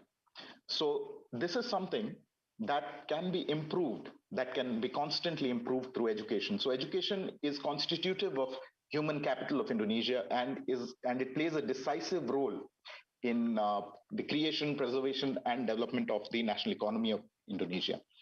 So globalization has created an imperative that all the different countries should come together and there must be a synergy between the different countries. No country can exist in isolation presently. So Indonesia, as the hegemon of Southeast Asia, is also looking forward to articulate itself to join the world economy and thereby gain prosperity for its people. And in this regard, information and communication technology and its integration with education is going to play a very major role in the future of Indonesia, the students of Indonesia, the future prosperity and progress of Indonesia. Now, the integration of ICT with the education sector is going to change everything as we know it. The digitization is going to alter how we teach, what we teach, how we understand, and how we appear for examinations and everything. But these innovations, these changes should not be merely for the sake of changes. They should be for a particular purpose to serve a particular need. So COVID-19, when it came, I was in Indonesia, and we all know how COVID-19 actually brought us to the front, wherein we had to study through the use of ICT, remote education, and technology. So next slide, please. So the importance of some of the, undeniable advantages of hybrid educational pedagogy, that is incorporating the ICT into education, is that it is cost effective and real time. So we are sitting and we can hear our teachers, we can interact throughout with the technology in our hand. And it is accessible from remote locations, whether you are in a village or whether you're in a city, you can still attend classes. So quarantine students could actually attend classes. And then what happens is when we are recording, like we are recording this meeting now, if someone has a problem in understanding, they can go back and revisit that and thereby gain a better understanding. Now, there were some teachers in UMM who also developed animated courses, they made some cartoons and students were able to understand that better. So that is one thing. At maybe in the lower classes also, this would be helpful. Now, the fact that in higher education, we are able to organize international seminars with people from Europe and, Asia coming together in one platform shows that these forums and the open access data that can be accessed, they can create really nice, environment for research for scholars across the world. It is actually integrating the world. Moreover, ebooks and all, they save money. And of course, we have the printing costs apart. It also reduces their environmental impact. So the role of ICT-enabled education in ensuring academic continuity during disruptive events is unquestionable. But that being said, as we all know that the digitization of education was sort of hastened. It was a hasty decision. It was not a planned way. It was not implemented because we had to adapt to digital education very rapidly during the COVID-19 situation. Now that has thrown up certain problems and certain issues, which we need to actually deliberate upon. Now the point is not that these considerations which are discussed in the context of Indonesia are impediments or impairments, but these are certain issues that can be solved but need more deliberative, consultative processes with all the stakeholders, the teachers, the students, the universities, all of them. We need to work towards it together. So when we come to this, as I mentioned before, public education is a crucial determinant of inclusive economic development as well. Because if a child is deprived of education, it perpetuates a cycle of poverty. So it is very essential that people should get educated because it helps to break the poverty cycle. Secondly, it also ensures domestic social justice within the country. It ensures that equality within the country, and education is also very crucial for ensuring democratic political stability. Educated people seldom indulge in undemocratic activities. So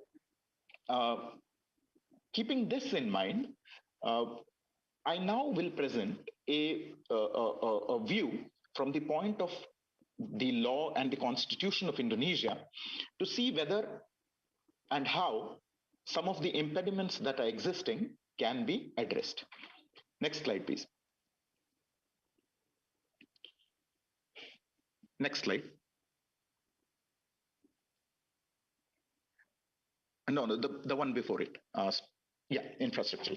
So when we come on to this, we know that Article 28C of the Constitution of Indonesia confers the right to education on every citizen. Now, this is a fundamental right. This is a basic right which every citizen of Indonesia has, and universal access to digital educational resources throughout the territories of Indonesia can therefore be said to be a fundamental right of every child throughout Indonesia, be it in Sunda Island, be it in the forests of Kalimantan or in Papua. Every child has a right to access education. So that should be first of all understood. And to confine the benefits of digital education to maybe Java, Jakarta, Malang, where there is good Wi-Fi network, and not provide it to a child who is in some remote island would be a violation of the principle of equality and non-discrimination, which is there in Article 28(1). Infrastructural considerations, please. Previous. The one before. The one before. Yeah, this one. So if we are not able to provide the same access to education by digital means to a child who is located in a remote island, it would be violation of that child's right to education, and it would be discriminatory and therefore violative of Article 28C and 28I of the Constitution of Indonesia. So this digitized educational model that we are looking at, when we analyze it from a legal perspective of constitutional right to education, then we must ensure that there is no geographical discrimination.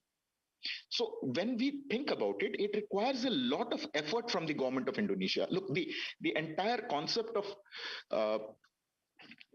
digitizing education is very technocentric. It requires a lot of technical know-how. It requires infrastructure. You need to build, Wi-Fi towers. You need manpower to actually develop those kind of, look after those infrastructural things. Then we need hardware.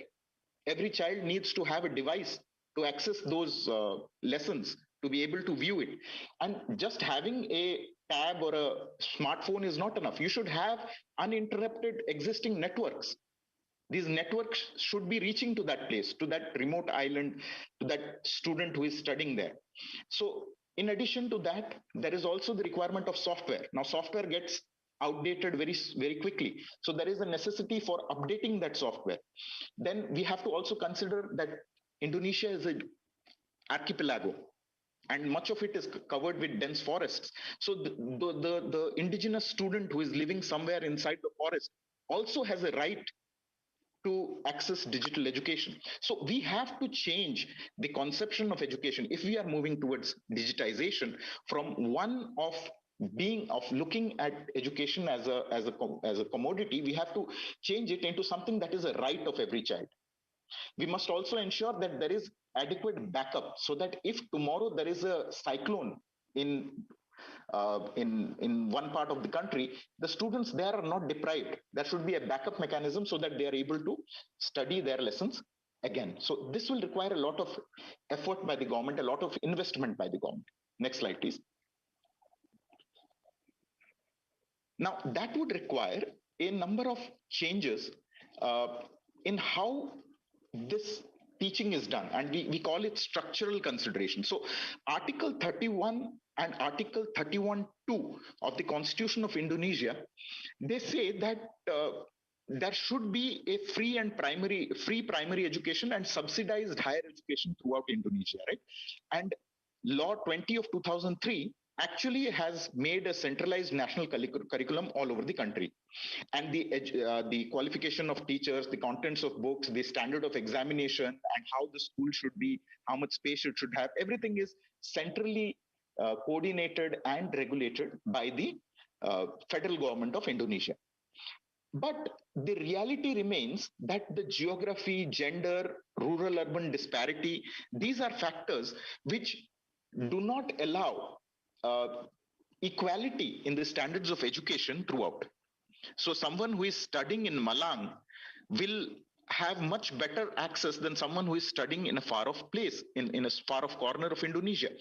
And a boy may have better chances of education than a girl. So these are social problems that we should always keep in mind. Another problem that has actually arisen from the government's role in this is that while the government prescribes the national curriculum, it also permits private schools, international schools to offer what is called National Plus. So they study the basic national education, which everyone is studying. And if you are going to if you're from a better economic family and you're going to a international school, you can actually study English or other subjects, which give you an edge. And then Regulation 61 of 2009 actually permitted self-financed courses. So if you are rich, you can study courses, which if you are poor, you cannot study. Now, this creates a hierarchy in the market. Someone who is from a good international school is having an edge over someone who is coming from a government school. And this does not reflect the competence of the student. So another thing that we must see is, are these online courses, these digital courses, are they recognized by the government? Now, Law 20 of 2003 recognizes distance education courses. Online courses in Indonesia are by Executive Circular of 2020. How the law will recognize, whether it will give recognition and whether those degrees will be considered equal by the employers when they are acquired through online mode, is something that the government should look into. Next slide, please.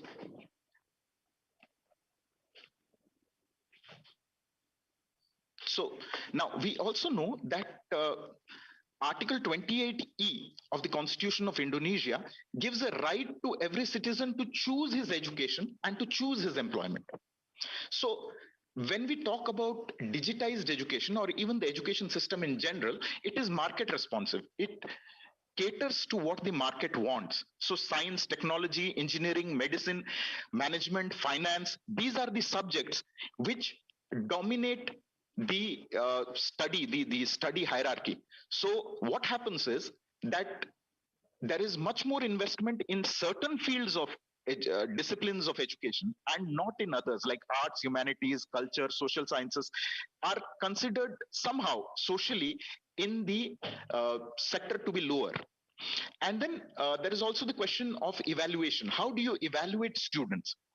So these are questions that need to be addressed. Can we actually evaluate students online? What measures can we take? Now, we also need to build ebook repositories, and then the intellectual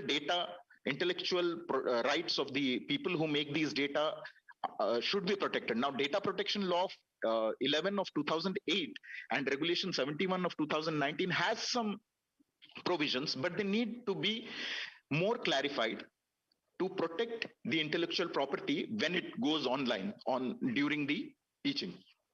One thing that we must not forget is specially abled, handicapped children, how they will be able to access. If we are having video classes and someone is deaf or blind, how will they be able to access that education? Now, this is something that needs to be legally defined, legally planned out. The framework has to be there in Indonesian law.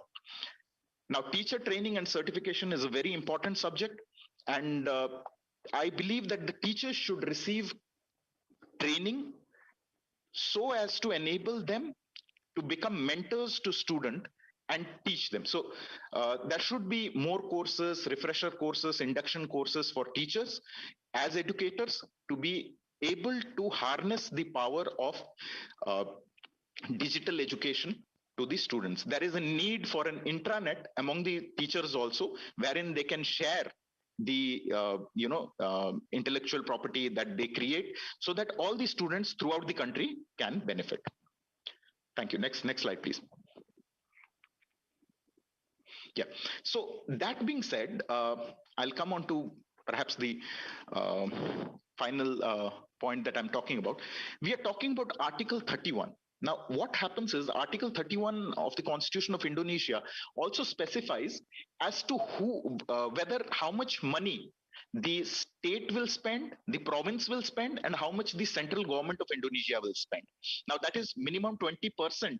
It has been specified in the constitution that a minimum of 20% of the annual budget of the government has to be spent on education. Now, what happens is that the central government is spending 20% and it wants the central, unitary curriculum to be taught in Bahasa Indonesia. Now, there are communities or in the east of Indonesia who are actually rejecting it. They want to teach their subjects in their own language. Now, that is something which needs more involvement with, to bring everyone on board, how that will benefit. And this also creates a hierarchy. If a person is getting educated in the central, Bahasa Indonesia, his employment chances throughout Indonesia improve. And the student who learns in the local language only, whether his employment chances will be the same. This is something we have to consider. But then the other side is that Article 18B recognizes traditional rights and languages and provides that there should be equality between everyone in Article 21I. So language is an issue, the content of the curriculum, when the states, when the provinces of Indonesia are contributing equally to the educational curriculum, becomes an issue. So what should the language be? Should it be Bahasa? Should it be English? Should it be local?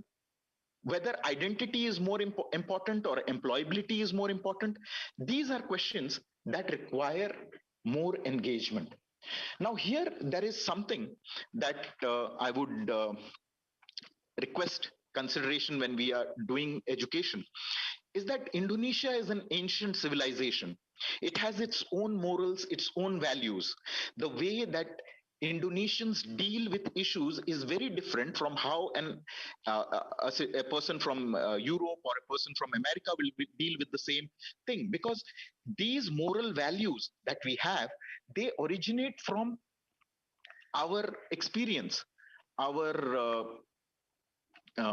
ideas, our what we have gone through, the colonial experience. So when we consider this, the Constitution of Indonesia in 31(2) also enjoins that the state must build an educational system which builds moral characters and develops the life of the nation. So maintaining the unity, integrity of Indonesia and the speciality, the unique thing, the moral values, the civilizational values, which inspired the anti-colonial freedom struggle of Indonesia, which informs the national ideology of Panchashila, which is a source of moral guidance for the people. This has to be maintained. How we do it, or are we looking to make Englishmen out of Indonesians, or Dutchmen out of Indonesians? That is something that we need to understand, and really Indonesian educational system must engage with it. And in this, I believe the role of the teachers is central. We cannot dehumanize the educational system of Indonesia by making it into a mechanical computer-based process wherein there are lessons online and students go and learn and they can appear exams and pass. No, it has to have engaged teachers who can impart the core values, the morals, the civilizational ideas and ethos which make Indonesians into Indonesians. Next slide, please. So with this, I conclude that digitization is a force multiplier. It helps in the educational process. It is a tool, but it is not a cure-all. It is not a panacea. It is not something that can replace the role that teachers play, that educational institutions play. And so it has to be approached with a lot of deliberation, with a lot of consultative process with all those people who are involved in this, if Indonesia is to rise to its full potential as a powerful post-colonial state. Next slide, please.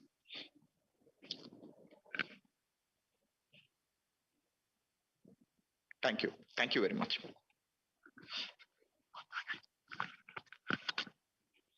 Okay, so thank you very much, David. That was a very awakening presentation with a very strong critics.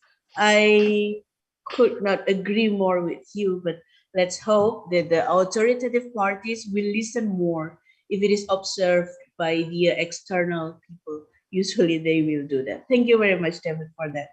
So would you be able to stay until the end of the event, because we list all of the questions and then we will deliver after the very last presenter. So can you please stay with us? Yes, I'll be here. All right. Okay. Thank you very much. Now let's proceed to the last presenter from Indonesia, our very own Professor Dr. Ishomuddin, M.Si. Are you here yet, Bapak? Okay. Before Professor Isham is presenting his slides, I'm going to introduce him a little bit to the audience. It's a very long curriculum vitae, so apologies, I will have to shorten a bit. So Professor Isham was born in Lamongan, and he's a professor in the Doctor of Social and Political Science. Now he is the head of the sociology department in the Directorate of Postgraduate Program, Universitas Muhammadiyah Malang.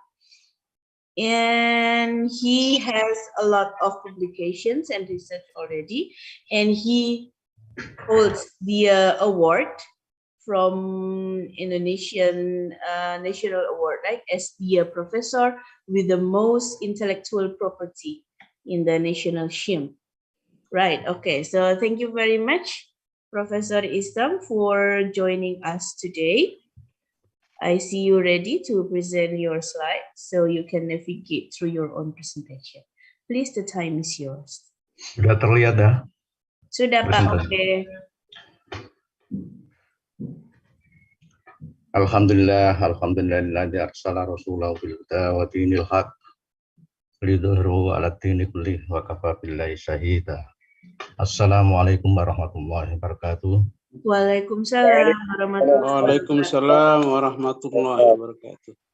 The title of my presentation is Understanding of Holistic Religious Literacy to Strengthen Religious Religion. Tadi Pak Saudara Matthew berbicara dengan apa ICT ya, Prophet Pop, PAI, pendidikan agama Islam, Lufi, ICT dan learning kemudian David dengan padat materi seolah-olah bicara tentang cooperative study on digital learning. Dan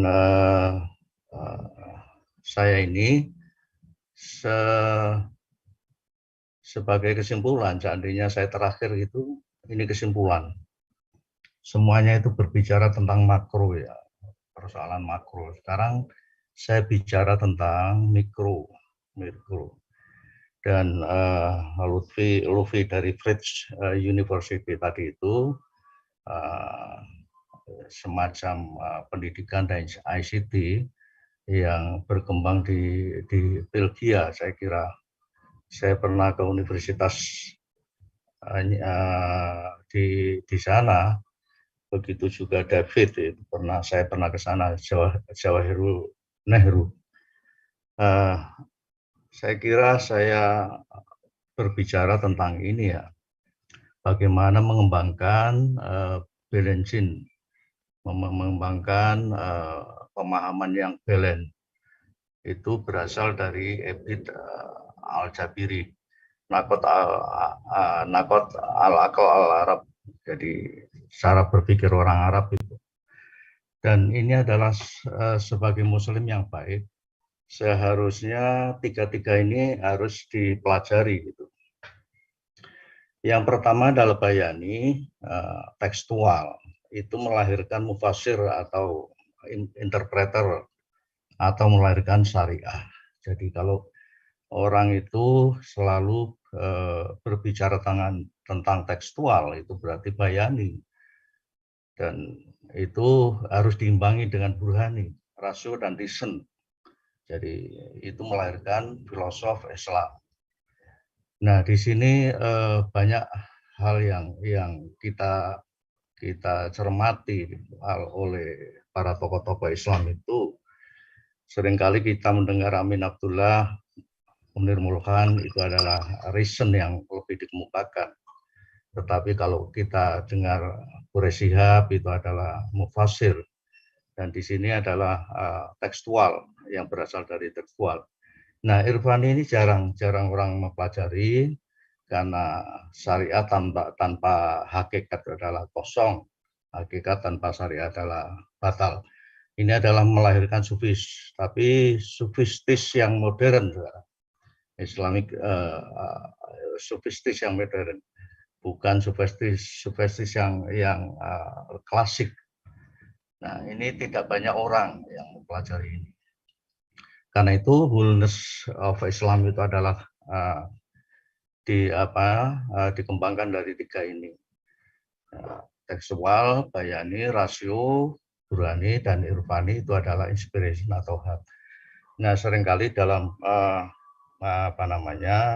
paradigma sosiologi itu adalah fakta sosial, kemudian definisi sosial dan perilaku sosial itu selalu dihubungkan pada tiga hal ini, epistemologi of Islam. Nah, tidak banyak yang saya ceritakan karena ini adalah mikro. Ya, ini adalah hakikat pencipta dan yang diciptakan. Ini jarang diketahui oleh kebanyakan orang Muslim, ya, Muslim society. Tuhan itu adalah punya hak yang mutlak. Jadi dalam Quran itu kau kira gunung-gunung itu berhenti di tempatnya. Padahal itu berjalan. Itu adalah kuasa Tuhan. Itu surat An-Naml ayat 88 itu. Jadi kau mengira gunung itu berada di tempatnya. Padahal itu adalah jalan-jalan, adalah bergerak. Itu kekuasaan Tuhan. Nah, God atau Allah ini menciptakan ruh. Ya, ruh itu adalah punya hak, yang haknya itu tetap tergantung pada Tuhan. Ruh, Tuhan menciptakan ruh. Jadi kemudian itu asaluna anak anil ruh, kulir ruh min amri rabbi. Kemudian ruh itu menghidupkan manusia. Jadi berpikir itu bukan dengan otak, tetapi dengan hati. Karena spirit ruh itu menempel di manusia yang kerjanya adalah menghidupkan dan mengaktifkan akal manusia. Nah, dari manusia itu menciptakanlah ilmu pengetahuan. Jadi yang dibicarakan tadi itu adalah sains, adalah ilmu pengetahuan yang diciptakan oleh manusia. Jadi Allah tidak berhubungan dengan ilmu. Tuhan tidak ada urusan dengan ilmu. Karena itu urusan ilmu itu adalah manusia. Jadi manusia menciptakan ilmu, teknologi, kemudian dibuat bom untuk ngebom manusia. Itu bukan salah Tuhan. Karena Tuhan tidak berhubungan dengan ilmu pengetahuan. Tuhan hanya berhubungan pada roh, dan roh itu menghidupkan otak manusia. Karena itu manusia itu berpikir bukan dengan daya pikirnya, otaknya, tetapi dengan roh. Nggak dipikir makan hati. Gitu ya. Jadi otak itu hanya bisa hidup kalau dihidupkan oleh roh. Bisa hanya kreatif kalau dihidupkan dengan roh. Dan otak itu menciptakan sains. Karena itu sains itu jauh dengan Allah. Sains itu tidak berhubungan langsung dengan Allah. Ilmu pengetahuan itu tidak berhubungan dengan Allah. Karena itu Allah tidak berhubungan dengan ilmu pengetahuan, dan ilmu pengetahuan tidak pernah menjadi manusia, dan manusia tidak pernah menjadi ruh, dan ruh tidak pernah menjadi Tuhan. Jadi hierarkinya itu adalah begitu. Jadi kalau kita tahu ada orang salah, itu bukan karena apa namanya digerakkan oleh Allah, tapi digerakkan oleh manusia dirinya sendiri itu. Karena ketika ruh itu menempel pada manusia, itu sudah di situ ada setan yang balance, setan yang apa namanya mengganggu manusia. Pada hakikatnya ruh itu baik, tetapi ruh ketika masuk kepada dunia manusia itu menjadi tercemar oleh setan, sehingga ketika manusia menciptakan sains itu sudah bukan lagi murni dari ruh yang baik tadi itu. Nah, yang terakhir adalah siapa manusia itu. Kalau menurut pandangan psikologi Islam itu ada 3. Satu, the body of human. Jadi manusia itu adalah bodinya itu, tetapi body itu belum ada apa-apanya. Yang bahasa Arabnya jasadi jasmani, body manusia. Human sudah jadi manusia tetapi belum sempurna. Perfecting human yaitu rohani dan nurani. Jadi manusia itu bangkai itu adalah the body of human, bangkainya. Kemudian human insani adalah manusia tetapi belum sempurna. Kemudian perfected human adalah manusia yang sudah dilengkapi dengan hati nurani dan seterusnya. Summa sawa wa nafakha fi mirruh wajalah lakum sama. Jadi yang mendengar itu bukan telinga, wal absor, dan melihat itu bukan hati, bukan mata, wal afida yang merasakan itu bukan lidah ini, tetapi itu adalah gerakan yang dari hati tadi itu. Saya kira kajian semacam ini memang tidak banyak dilakukan orang, tetapi saya mencoba untuk memperkenalkan supaya kita ini, karena most of Muslim student, karena itu mengetahui Islam itu tidak hanya bayani aja, burhani, tetapi juga irfani itu. Jadi semuanya itu biar lengkap tiga-tiganya itu, sehingga menjadi Islam yang baik itu. Nah, the nature of the character, ini sejarahnya itu, gambarnya. Tuhan menciptakan manusia, Tuhan ruh, ya. Tuhan menghidupkan ruh, Tuhan menciptakan manusia, ruh menghidupkan dan menertibkan manusia. Manusia menciptakan sains. Jadi Tuhan tidak ada kaitannya dengan ilmu pengetahuan. Karena ilmu pengetahuan itu bebas, dibuat untuk apa saja, negatif, positif, itu terserah manusia yang sudah tercemar oleh setan tadi itu.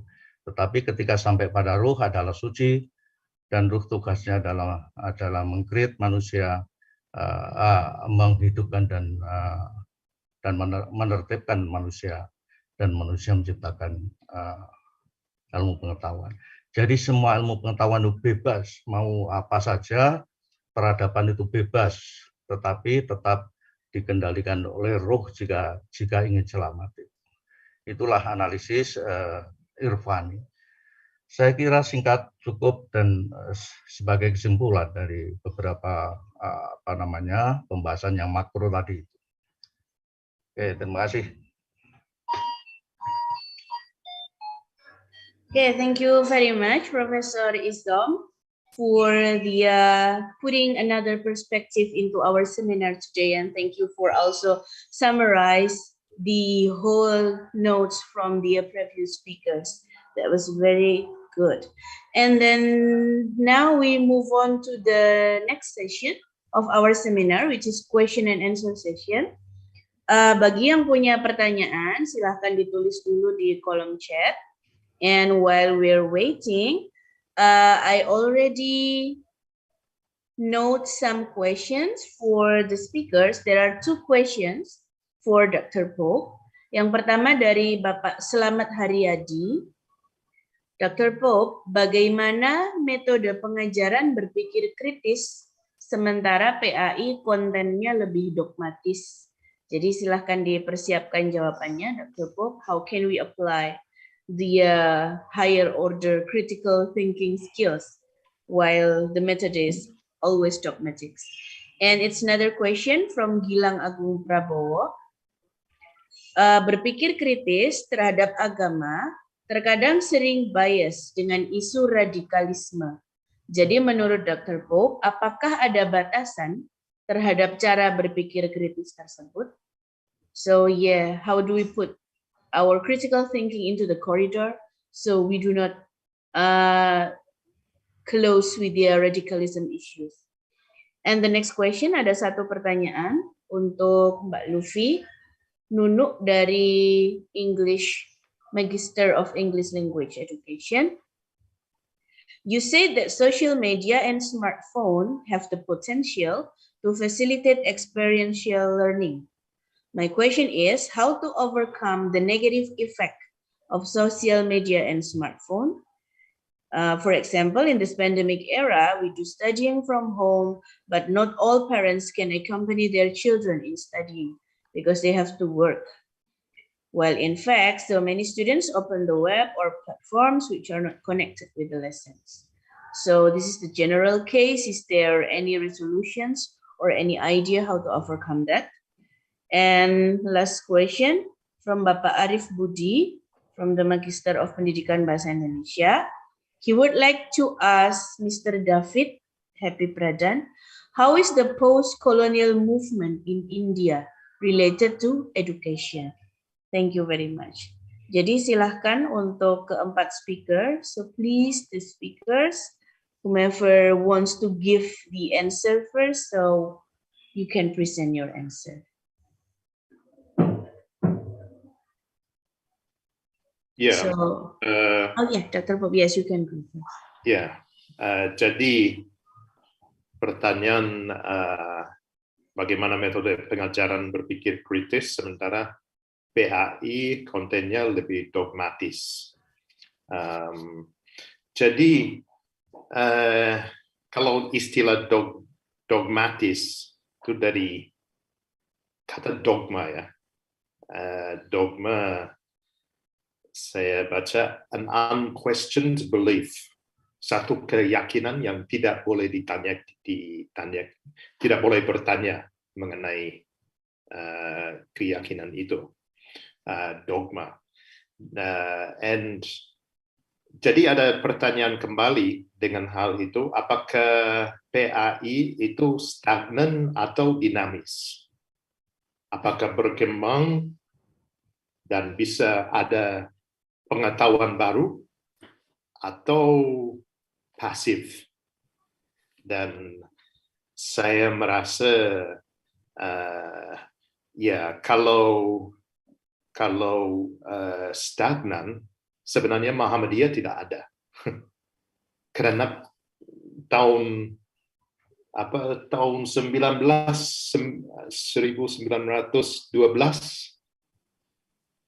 mulai ada orang dengan inovasi dan berpikir mengenai Muhammadiyah. Jadi kalau tidak ada pikiran kritis yang bertanya, kalau tidak ada inovasi, Muhammadiyah sendiri tidak ada. Jadi selalu pikiran manusia berkembang dan dinamis karena manusia tidak sempurna. Apa yang kami tahu sekarang itu tidak 100% sempurna. Itu karena kami manusia. Jadi harus selalu tidak dogmatis tapi dinamis, berkembang terus. Lalu yang kedua,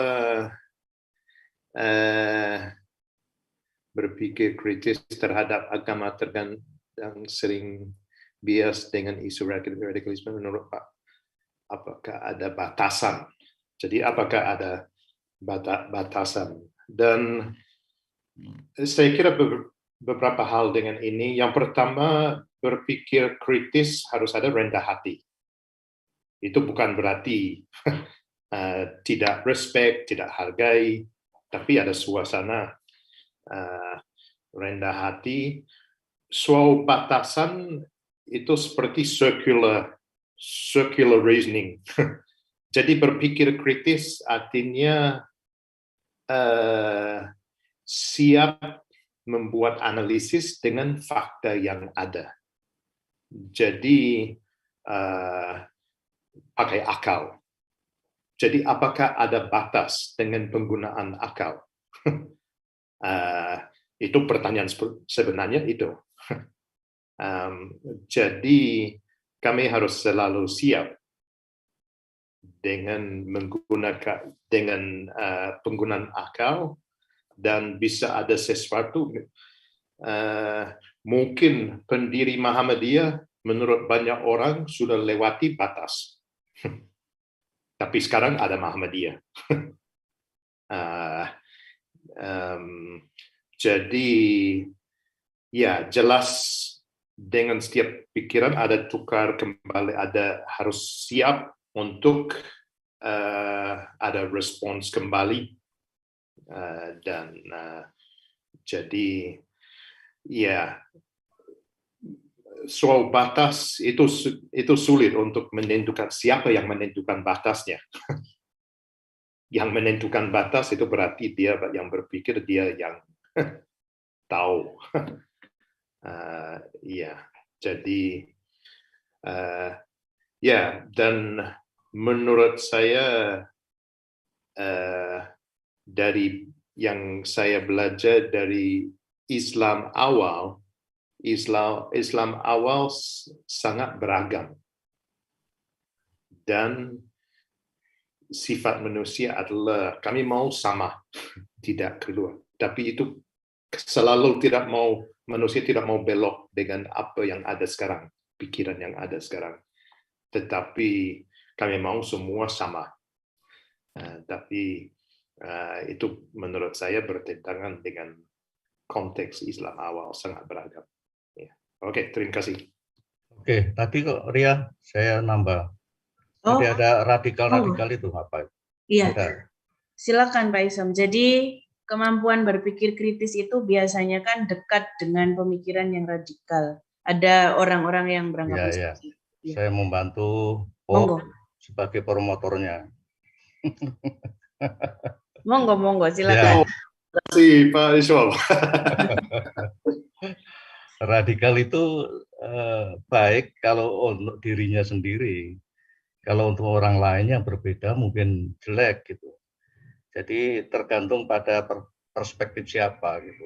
Semua agama yang radikal itu baik, asal untuk dirinya sendiri, untuk pendidikan Islam misalkan gitu. Tapi kalau untuk orang lain, radikal itu menjadi negatif karena tidak sama. Itu saja saya kira bantuan saya pada Robert Bob. Terima kasih Prof. Sangat membantu. Baik, oke. Now we move on to the second question for Mbak Lufi. Nanti pertanyaan ada lagi 2 untuk Prof. Isam terakhir ya, dari Budia sama Bapak Kusnan. Jadi sekarang silakan Mbak Lufi dulu. Ya, pertanyaan dari Nunu. Mbak Nunu. Ya. Dari presentasi tadi ya, kita lihat that experiential learning is not for school children, bukan untuk anak-anak sekolah.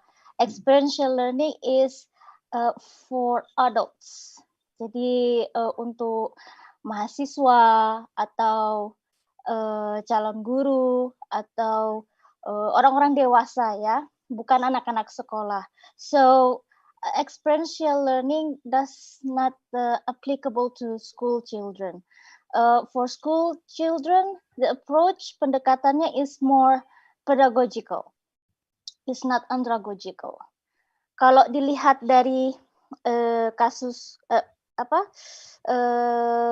di Indonesia itu mirip sebenarnya dengan kasus yang di Belgia tentang mengawasi anak-anak ya selama pandemik ini, karena kebanyakan mereka belajar dari rumah.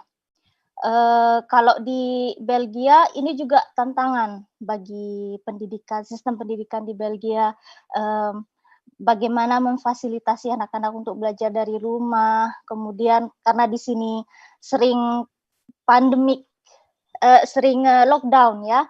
Kalau di Indonesia tidak lockdown kan, kalau di Belgia itu sudah berapa kali lockdown, sampai saya itu juga bosan di rumah terus karena tidak bisa keluar secara bebas. Jadi kalau di Belgia itu memang untuk pedagogical approach, belajar dari rumah, itu memang harus ada pengawasan dari orang tua, karena anak-anak itu tidak bisa difasilitasi untuk autonomous learning, itu tidak bisa.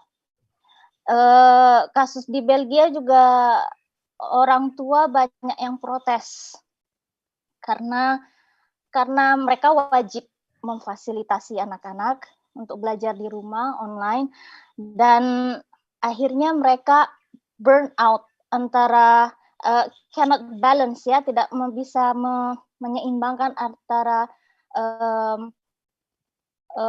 their work life and then their personal life to facilitate their children. Kalau di Belgia kan kebanyakan orang tua, baik ayah maupun ibu, semuanya kan bekerja. Karena di sini semua harus semua orang tua direkomendasikan untuk bekerja untuk mensupport pajak di sini. Jadi ini juga tantangan bagi pendidikan di Belgia, bagaimana benar-benar memfasilitasi anak untuk belajar dari rumah. Begitu. Jadi experiential learning it doesn't applicable to school children. Jadi metodenya harus berbeda, bukan andragogy but pedagogy. Seperti itu. Mbak Ria, terima kasih. saya nambah. Monggo, silakan Pak. Mbak Lufi. Iya. Masih kenal saya? Oh iya Bapak, Profesor. Dan saya antarkan gitu. Terkali ketemu di Belgia ya Profesor. Ya apa namanya, digital generation itu ada istilah menurut Frankie ya, ada digital generation, ada immigrant generation. Immigrant generation itu orang yang lahir sebelum tahun 90.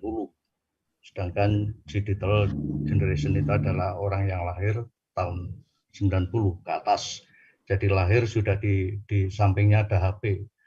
Nah, kalau gitu ada persoalan di sini, digital generation ini. Ketika mereka tidak bebas belajar, dia harus diawasi orang tua.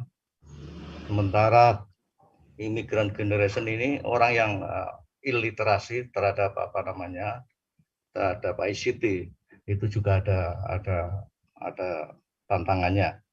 Nah, itulah saya kira menurut digital generation itu tidak selalu baik, tetapi ada tantangan, ada cabaran, ada barrier di situ, sehingga dalam proses pembelajaran itu tidak selamanya bisa pada zamannya akan ada tantangan-tantangan yang lain. Saya kira itu. Terima kasih Profesor. Terima kasih Prof. Isom atas tambahannya, selalu membantu jawaban. Terima kasih banyak. Untuk pertanyaan yang belum terakhir ini ya. The next question for David. So David tadi bilang agak ada gangguan. Jadi mungkin bisa saya bantu baca di kolom chat. The university stands for humanism, for tolerance, reason, for the adventure of ideas, and for the search of truth. Jadi ini untuk post-colonial di India seperti itu ya. It stands for on the onward march of the human race towards ever higher objective. The universities discharge their duties adequately, then it is well with the nation and the people. Jadi ini merupakan quotation dari Pandit Jawaharlal Nehru, bahwa seharusnya pergerakan kampus itu memang lebih mendukung kemanusiaan seperti itu, dan itu lebih mendukung kemanusiaannya untuk mencapai tujuan-tujuan yang lebih tinggi lagi. Mungkin seperti itu Pak Arif jawabannya.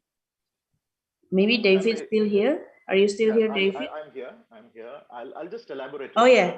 Please. Now, the post-colonial situation in India was a bit different from that in Indonesia. Indonesia emerged victorious and a united nation at the end of the colonial rule by the Dutch. They actually threw out the Dutch. But India, as it was envisaged, was when it was left by the British, was partition, and that partition had a very, traumatic impact on the Indian psyche as such. So what happened was, India still is a very diverse country with several languages, cultures, ideas, everything. And we had to perforce accept various colonial legacies as our own. The legal system was completely the British legal system, the common law, which we even follow still today. And the only link language throughout India, which has several, 30 official languages and more than 600 other languages, was English. So English per se had to become the official language of India. But at the same time, there was a conscious rejection among the students, among the intelligentsia, among the teachers of India, about the colonial narratives that they had built up about India. The idea of the white man being superior to the brown man, the concept of, Indians having to be servile, these were challenged by students, by the first generation, the second generation, till the 60s, the intellectuals who were coming out of schools and colleges who were studying. They challenged the idea that India is a spiritual country and therefore cannot progress scientifically. And we did face a lot of, impediments on the way, like the Cold War situation, as Arif would know also, it affected Indonesia as well. And, we did not have much industries, and India was still struggling, being a non-aligned movement country, not receiving aid, and had to actually develop from scratch. And this building of the nation to what India is today happened because of the post-colonial challenge that the students of India, of the first and second generation, took up upon themselves. The former president of India, APJ Abdul Kalam, Professor APJ Abdul Kalam, who is called the Rocket Man, he was of that generation. And people like him, Homi Bhabha, literature, in all fields of science, there was a conscious effort to reject the colonial narrative that saw the colonized as inferior and the colonizer as the as the savior of a demoralized civilization as such.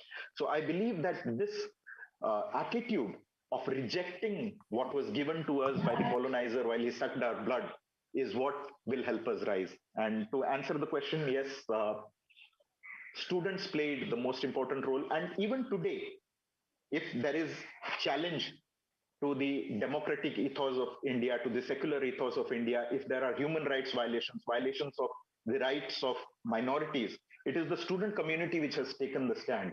A simple search on Google will show how many students from my university are languishing in jails, how many have been shot dead during tumultuous times of authoritarian rule whenever it has tried to rear its head in India. So students have a very important role to play. They are the foundation of the country.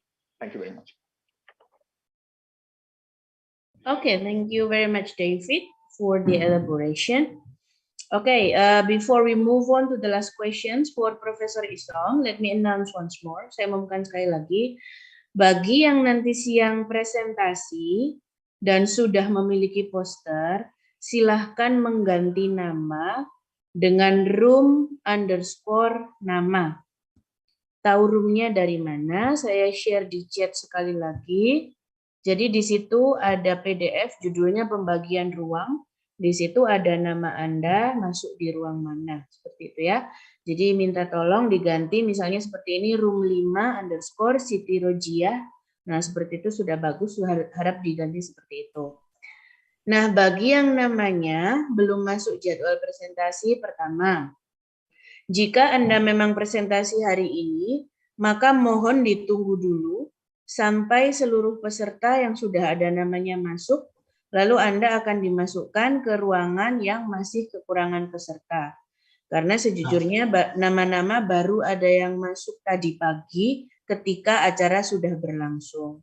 Jadi mohon maaf, mungkin namanya belum terekap seperti itu.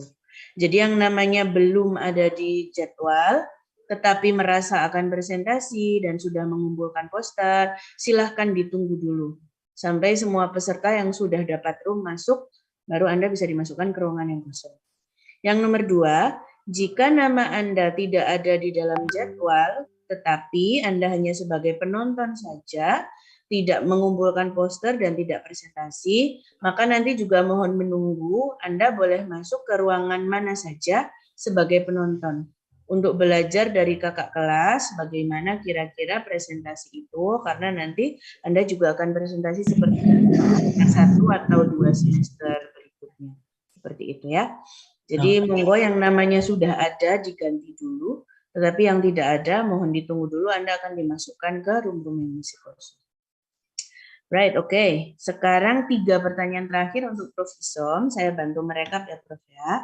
Yang pertama dari Budiah Karniati. Bagaimana menurut Prof. Isom adanya gerakan yang cukup masif tentang Islamisasi ilmu pengetahuan? Nah, ini menarik sekali karena tadi Prof. Isom memaparkan bahwa sains itu hierarkinya di paling bawah, gitu kan?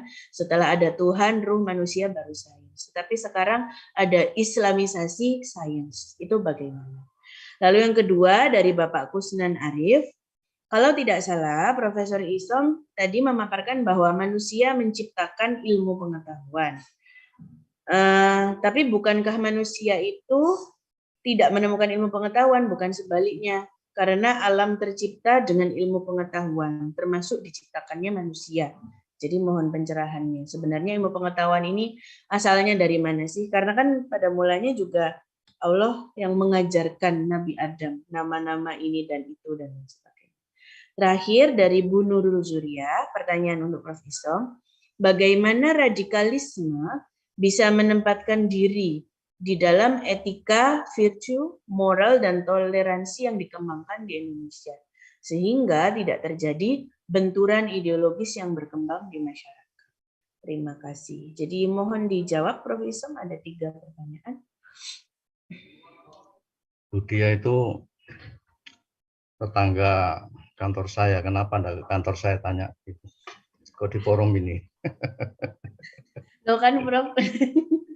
Mumpung lagi ada mumpung ya, mumpung. Nanti dilanjut diskusinya. Islamic knowledge itu tidak benar. Sudah dibantah lama itu. Islamisasi ilmu pengetahuan. Ilmu pengetahuan ini semuanya sudah Islam asal keluar dari roh yang suci. Jadi ilmu matematika tidak perlu di matematika Islam, ilmu ukur Islam, bahasa Inggris Islam gitu, tidak usah. Karena itu ilmu itu sepanjang digunakan dan manfaatnya, tahu manfaatnya, itu sudah menurut ruh sudah benar. Jadi penciptaan ilmu pengetahuan oleh manusia itu sudah benar kalau digunakan untuk yang baik-baik saja, yang positif. Karena itu tidak ada istilah Islamisasi ilmu pengetahuan, itu hanya gerakan sepanjang seumur jagung saja.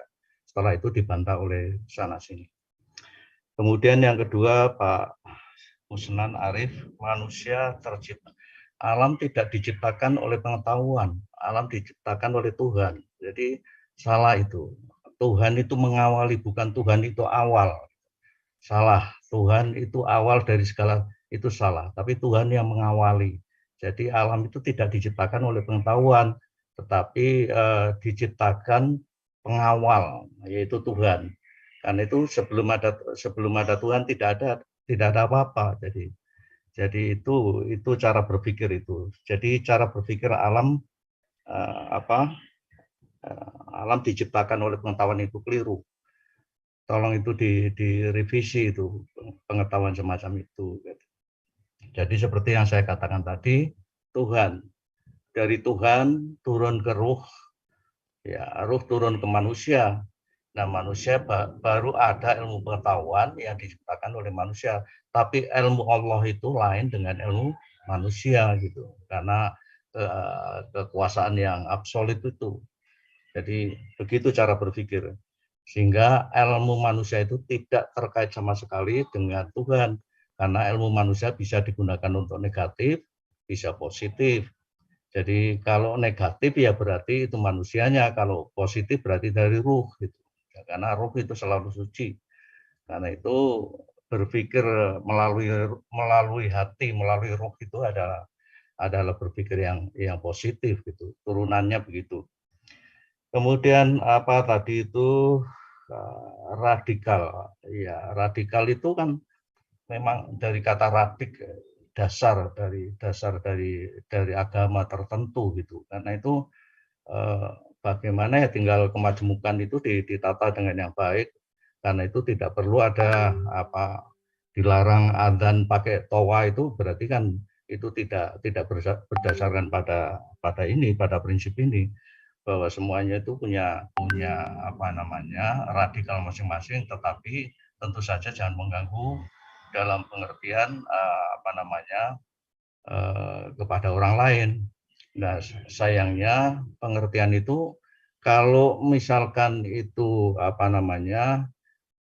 perspektif manusia itu berbeda-beda, yang toa itu ada yang orang lain suka dengan itu, ada yang tidak suka dengan itu. Jadi nanti sudah masuk pada ranah politik gitu. Jadi kalau gitu, kalau sepanjang masa itu tidak ada masalah, tetapi masa sekarang dipermasalahkan, itu berarti bukan murni dari radikal itu. Jadi sekarang ini jangan melihat radikal sebagaimana aslinya, tetapi radikal politik sudah dicampuri dengan politik. Karena itu menjadi tidak baik gitu. Nah, saya kira itu. Ya, terima kasih, Mbak Ria. Oke, Prof. Isom, matur nuwun sangat. Ini saya lihat juga sudah tidak ada pertanyaan lagi. So let's give a round of applause to all of our keynote speakers today and all of the audiences. So thank you so much. Before we conclude this session, saya umumkan sekali lagi, daftar nama-nama peserta sudah dibagikan di kolom chat. Jadi baik kita praktekkan literasi bersama gitu ya. Jadi tadi sudah di-share oleh panitia, ada daftar-daftar peserta di situ. Kalau namanya tidak ada di room, mohon tunggu sebentar. Nanti panitia yang akan memindahkan Anda ke room-room yang masih kosong.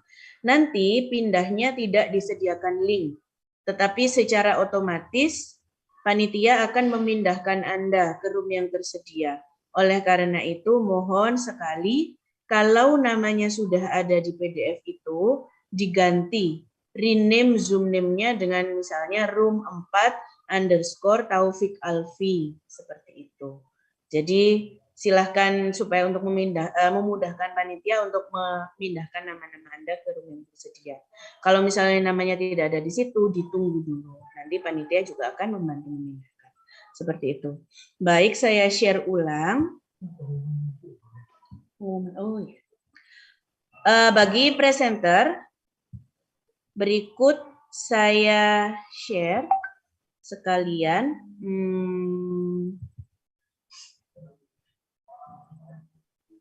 Sudah saya share ulang di kolom chat, mohon dicek sebelum hilang lagi, karena sudah di-share 5 kali. Gitu ya. Oke. Jadi nanti bagi poster-poster yang dikumpulkan, sudah ada penilaian. Poster Anda dinilai oleh kaprodi masing-masing. Akan ada juara poster terbaik, juara 1, 2, dan 3. Tentunya hadiah menarik juga disediakan oleh panitia. Jadi mohon kepada para peserta untuk mengikuti dengan khidmat setiap sesi di break room seperti itu, karena nanti pengumuman poster terbaik akan langsung diberikan jam 3 sore pada saat acara ini berakhir. Seperti itu, ini kriterianya.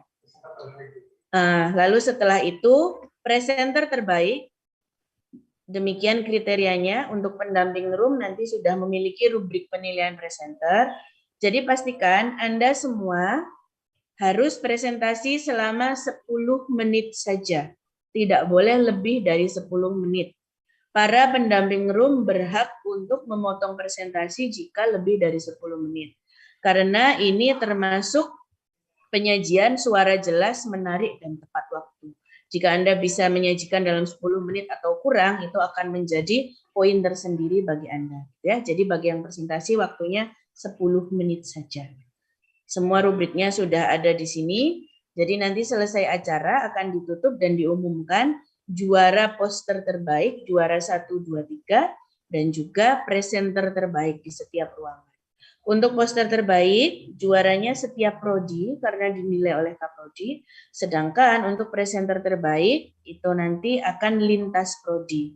Karena di dalam satu room akan terdiri dari mahasiswa dari berbagai macam prodi. Jadi mungkin saja nanti hukum akan seruangan dengan manajemen dan agribisnis seperti itu. Jadi rubrik penilaian presenter itu dibagi sesuai roomnya. Akan saya share sekali lagi.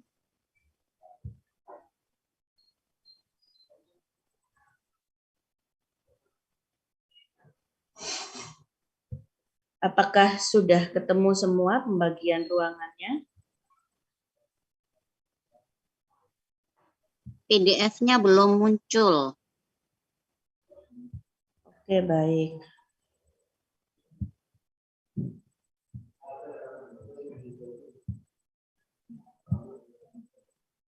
Apakah sudah muncul karena sudah di-send